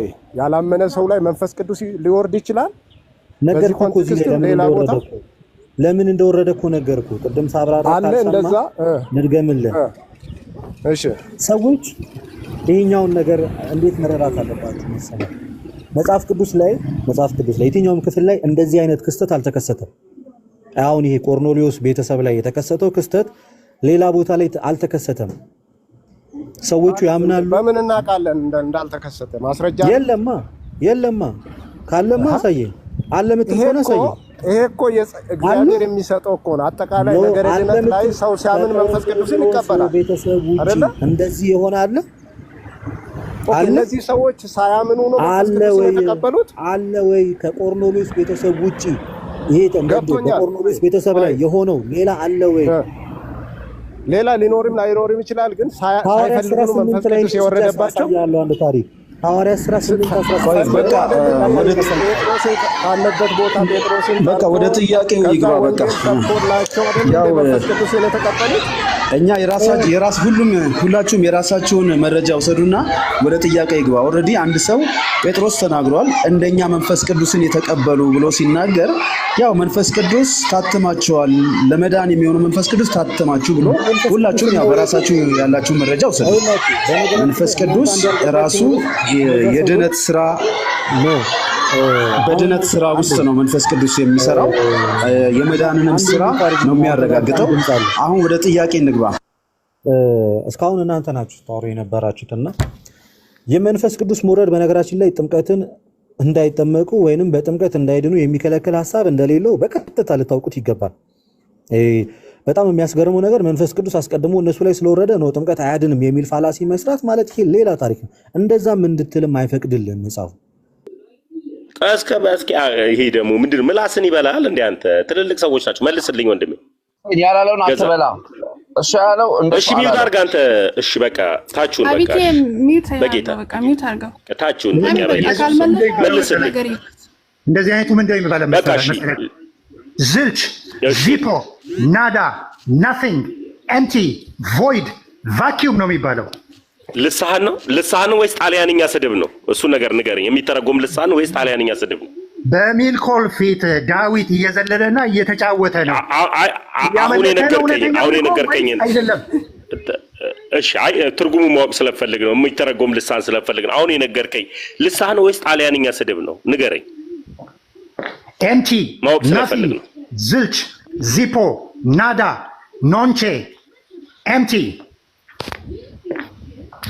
ስለዚህ በቃ ተባረክልኝ። እኔ ምን እንዳልክ ስላልገባኝ ጣሊያንኛ ስድብ ነው ልሳን ነው? እሱን ነገር አስረዳኝ። በሚልኮል ፊት ዳዊት እያመለከ ነው ወይስ አይደለም? መልስ የለም እኮ አሁን እዚህ ወይ ገዛይ አንድ ጊዜ ቆይ ታዩ አንድ ጊዜ ሪከርድ የምታደርጉልኝ እንድታደርጉልኝ ይፈልጋሉ። ይህ ነገር ልሳን ወይስ ጣሊያንኛ ስድብ ነው ብትነግረኝ ደስ ይለኛል። አሜን የሚል እኮ አይጠፋም እኮ ከዚህ ውስጥ።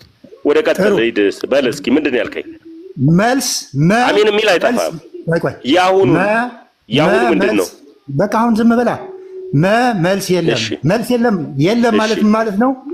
ዚፖ፣ ዝልች፣ ናቲንግ፣ ናዳ፣ ኖንቼ፣ ዚሮ፣ ኤምቲ፣ ቫኪዩም፣ ቮይድ። አሜን እንዳትሉ እናንተ ስድብ ነው፣ የጣሊያንኛ ስድብ ነው። ባዶ ጭንቅላት ማትረባ ምናምን። ስለዚህ አሁን አንተ መልስ አሜን እንዳትሉ። ተመስገን ተግባቡ እንጂ 500 ሰው እሺ ቆይ አንዴ አስታራቂ ሐሳብ አንዴ አቅርብ። አሁን እኔ የገባሁት ለምን እንደሆነ ታውቃላችሁ? ቅድም ጀምሮ ይሄኛው አምልኮ ነው፣ ይሄኛው ደግሞ አምልኮ አይደለም። ይሄኛው አምልኮ ነው፣ ይሄኛው ግን አይደለም እያለ ሲመዝን ነበረ። ተሜ ልሳን ነው። የቆመው የት መሰላችሁ? ስድብ አይደለም ተሜ ልሳን ነው የቆመው። የት መሰላችሁ? ሚልኮል ወንበር ላይ ቁጭ ብሎ ሲዘሉ አይቶ እውነትም ዝም ብሎ የሚጫወቱ መስሎታል። የማያውቀውን ነገር ነው። ይሄ አምልኮ ነው፣ ይሄ አምልኮ አይደለም ይላል ቁጭ ብሎ እዚህ። ያ በሳጨት ልሳኑ ይደገም። በቃ አሁን ያ ነገር ተወና አንዴ ፈልጌ ነው። አንዴ ይደገምልሽ። መልስ የለም። መሪ ቆይ አንድ ጊዜ ቆይ ሚውት አድርግልኝ። ገዛ ቆይ አንድ ጊዜ ቆይ ትደግማለህ። ሪከርድም ስለፈልግ ቆይ አንድ ጊዜ መምህር ጌትዬ፣ እኔም ጥያቄ ይሄ ነው። በሚልኮል ፊት የሚል ትንሽ ብራራ በእግዚአብሔር ፊት ከሚል ጋር እንዳይጋጭብኝ እኔም እሱን አብራራ ነው እያልኩት ያለሁት። ቀጥል። ቆይ አንዴ ልሳኑ ይደገም። አንዴ ፈልጌ ጥያቄውን መሰላችሁ? ቅድም ጀምሮ ተመስገን እንትን ቪዲዮ እያቀረበ ይሄኛው አምልኮ አይመስለኝም ይላል። ይሄ አምልኮ አይደለም ይላል። ከዛ ደግሞ የሆነ ቪዲዮ ያመጣና ይሄ አምልኮ ነው ይላል። ስለዚህ ደረጃ መዳቢ ሰርቲፊኬት ሰጪ ነው። ይሄ ነገር በቃ እሱን ተወና አንዴ ልሳኗን አንዴ አሁን ይኸውልሽ መልስ እንደሌለው ለማሳየት ጥቅስ አምጣ ብሎ በቃ የሆነ ሌላ እሱን ሰምተናል። አንዴ ልሳኗን ፈልጌ ነው። አንዴ ቆይ አንዴ።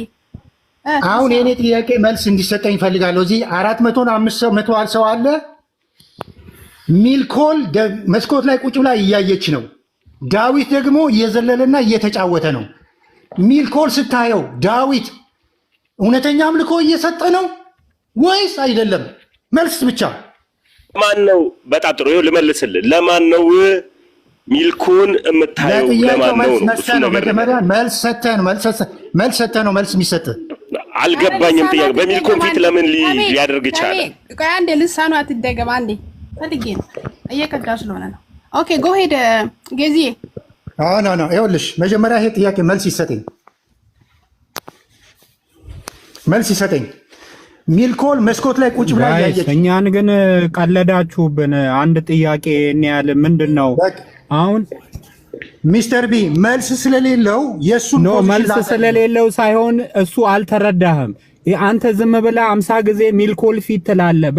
በሚልኮል እይታ ብትለው ጥያቄውን እንዲረዳ ብታረገው ሚልኮል የታያትና ዳዊት የሚያደርገው አልተገናኘም ነው ባጭሩ።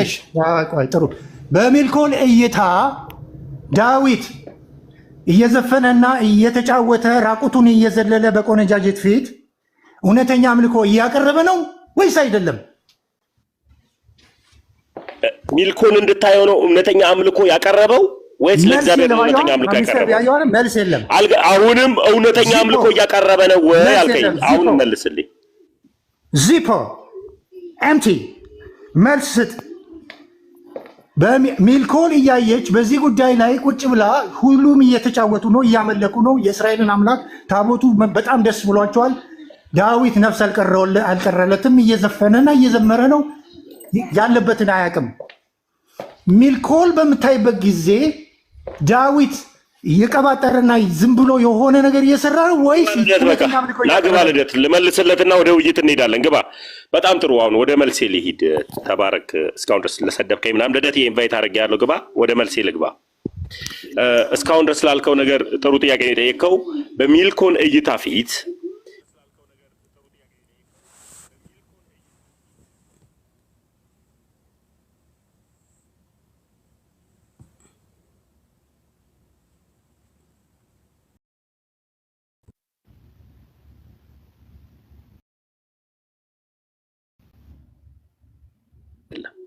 ዳዊት አምልኮ እያቀረበ የነበረው ለእግዚአብሔር ታቦትና ለእግዚአብሔር ሕዝብ ፊት። አልጠየቅኩም ግን ቆይ ልመልስልህ።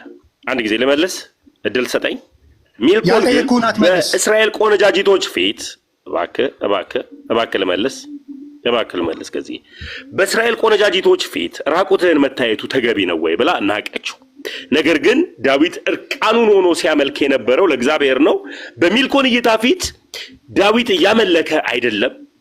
ነገር ግን አምልኮ ለእግዚአብሔር ስለሆነ በእግዚአብሔር እይታ ፊት አምልኮ ለእግዚአብሔር እየሰጠ ነበረ። ዳዊትም አክባሪው አክባሪው ማን ያከበረው?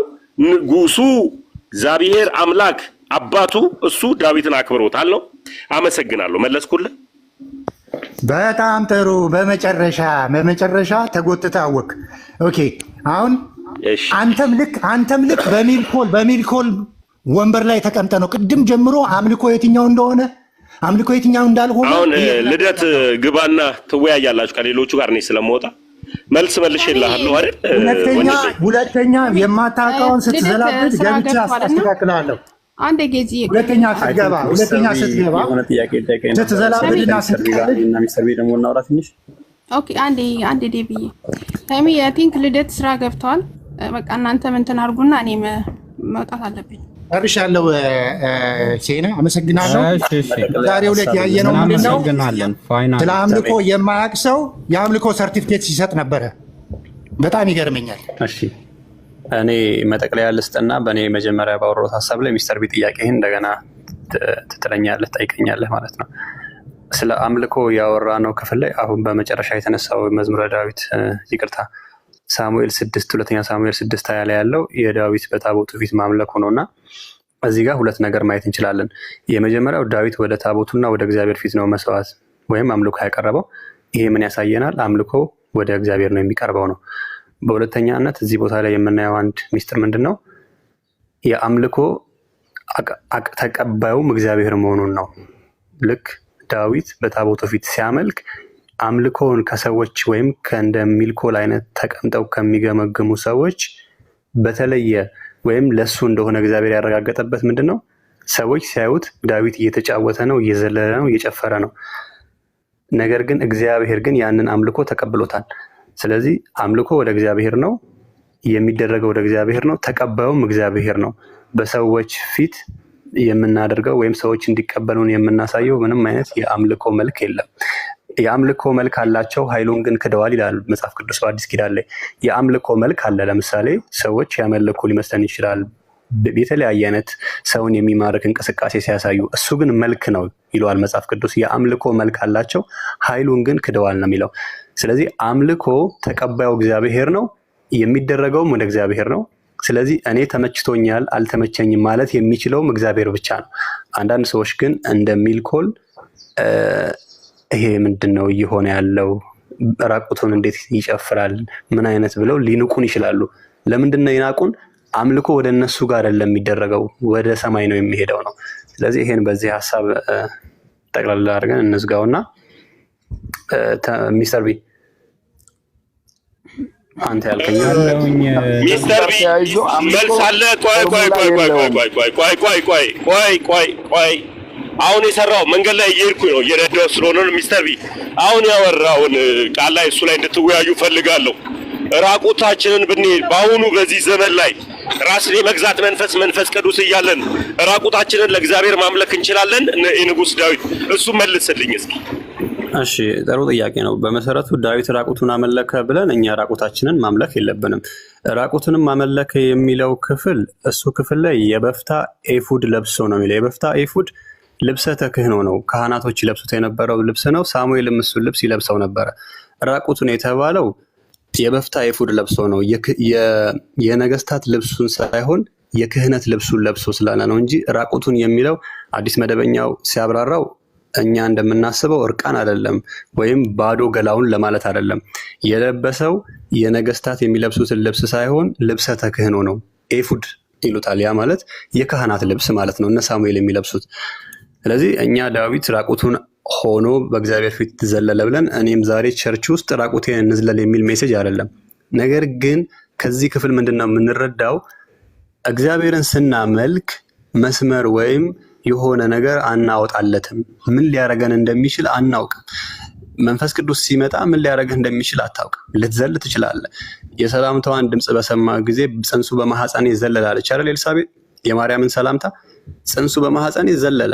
ሰዎች መንፈስ ቅዱስ ሲነካቸው ወይም ጥልቅ የሆነ የእግዚአብሔር መገኘት ሲኖር ሊዘሉ ይችላሉ። ዋሬቨር ምንም አይነት እንቅስቃሴ ሊያደርጉ ይችላሉ። እኛ ግን የሚደረጉትን እንቅስቃሴዎች ወስደን ይሄ አምልኮ ነው ይሄ አምልኮ አይደለም ማለት አንችልም።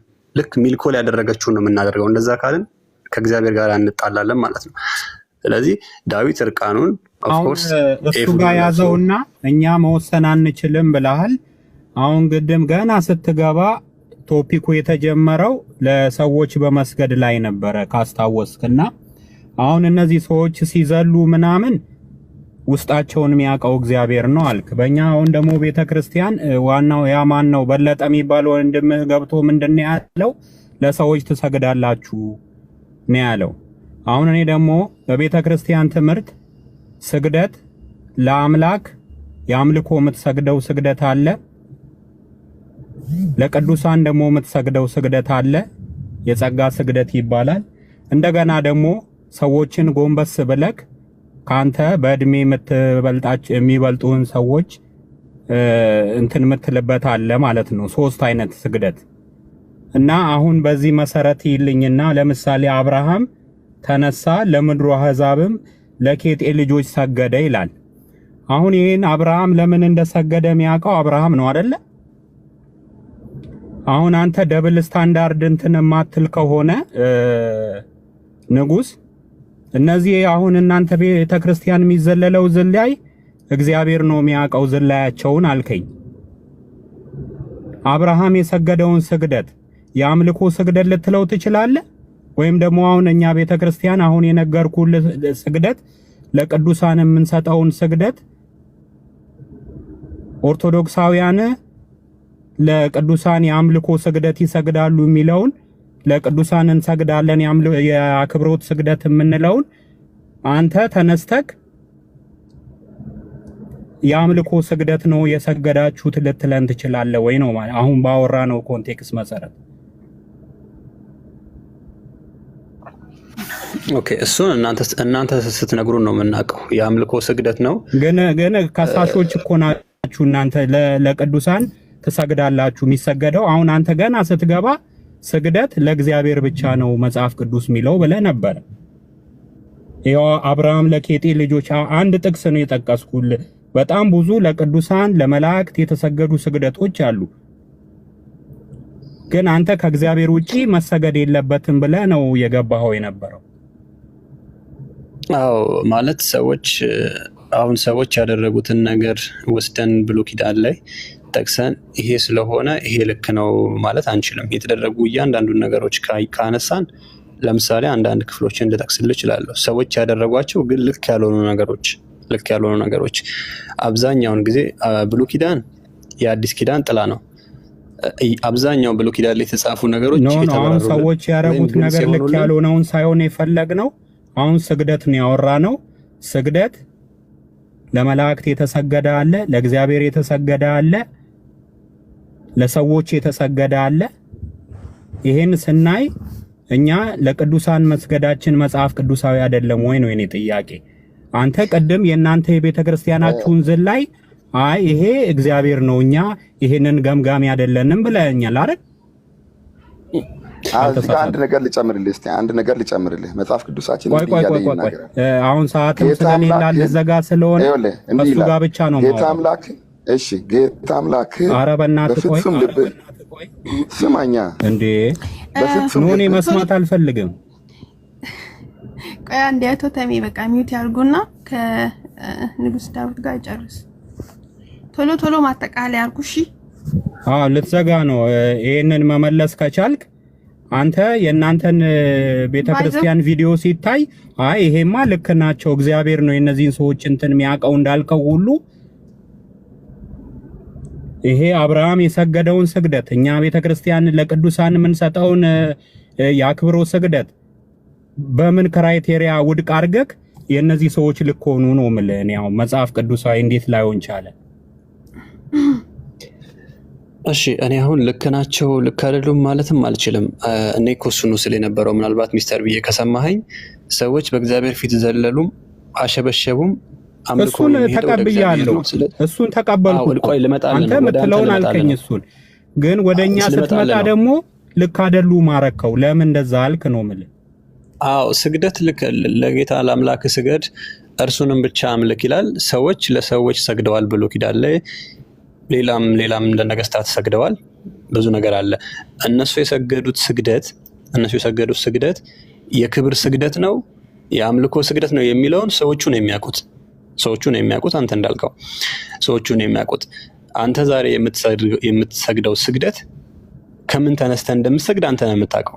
ነገር ግን መጽሐፍ ቅዱሳችን ላይ በግልጽ በአዲስ ኪዳናችን ላይ ይህንን ባሳየኝ መላእክት ፊት ልሰግድ ሲሄድ እንዳታደርግ ተጠንቀቅ ብሎኛል ብሎ ዮሐንስ በራእዩ ጽፎልናል። ዮሐንስ የክብር ስግደት ይሁን የአምልኮ ስግደት ሊሰግድ እንዳሰበ እሱን እግዚአብሔር ነው የሚያውቀው እና ዮሐንስ ነው የሚያውቁት። ነገር ግን መልአኩ እንዳታደርግ ተጠንቀቅ ነው ያለኝ። ቀደም ጀምሬልሃለሁ። ብሉይ ኪዳን ላይ የተጻፉ ነገሮች በደንብ የተብራሩልን ግልጽ የሆኑልን አዲስ ኪዳን ላይ ነው። አዲስ ኪዳን በደንብ አብራርቶልናል። ስለዚህ በአዲስ ኪዳናችን ላይ ልክ አሁን ሌሎች ክፍሎችንም አሳይሃለሁ። ለነ ጳውሎስና ለባርናባስ አንድ ከተማ ሲገቡ ሊሰግዱላቸው ሲመጡ ልብሳቸውን ቀደው ነው የሮጡት በፍጹም እንዳታደርጉት ብለው። ስለዚህ እያንዳንዱ የሚደረጉ ነገሮች ስግደትን በተመለከተ ለእግዚአብሔር መሆን አለበት ብዬ አምናለሁ። ለምን በአዲስ ኪዳን መነጽር ያለው ብሉይ ኪዳን ላይ ገብተህ ግን ሰዎች ለሰዎች ሰግደዋል ሰው ልክ ነው ካልከኝ ብሉይ ኪዳን ላይ ሰዎች ለሰዎች ያደረጉት ልክ ያልሆኑ ብዙ ነገሮች አሉ። በደንብ የተብራራው ብሉይ ኪዳን በአዲስ ኪዳን ነው። በአዲስ ኪዳናችን የተብራራው። ስለዚህ ያንን መልስልሃለሁ። አንተ ግን ዛሬ መስገድ አለብኝ የክብር ስግደት ሰግዳለሁ ለነገስታት ዝቅ ብዬ እገባለሁ ካልክ ኦፍ ኮርስ ስገድ፣ መብት ነው። መስገድ ይችላል፣ የራሱ ጉዳይ ነው። ግን መጽሐፍ ቅዱስ እኔ ስሰግድ የምሰግደው ለእግዚአብሔር ነው ማለት ደግሞ እኔ እንደ መጽሐፍ ቅዱስ መብቴ ነው ወይም እችላለሁ። መጽሐፍ ቅዱሳዊ ነኝ ብዬ የምሞግትበት አዲስ ኪዳናዊ ግራውንድ አለኝ። አዲስ ኪዳን ላይ ሰዎች ለሰዎች ሲሰግዱ አላየንም። ምናልባት ካለ ታሳየኛለህ። ያው አሁን እኮ ጠቀስከው ከአንድም ሁለት ጊዜ ዮሐንስ አሁን ለመላእክ ሰግዷል አይደል?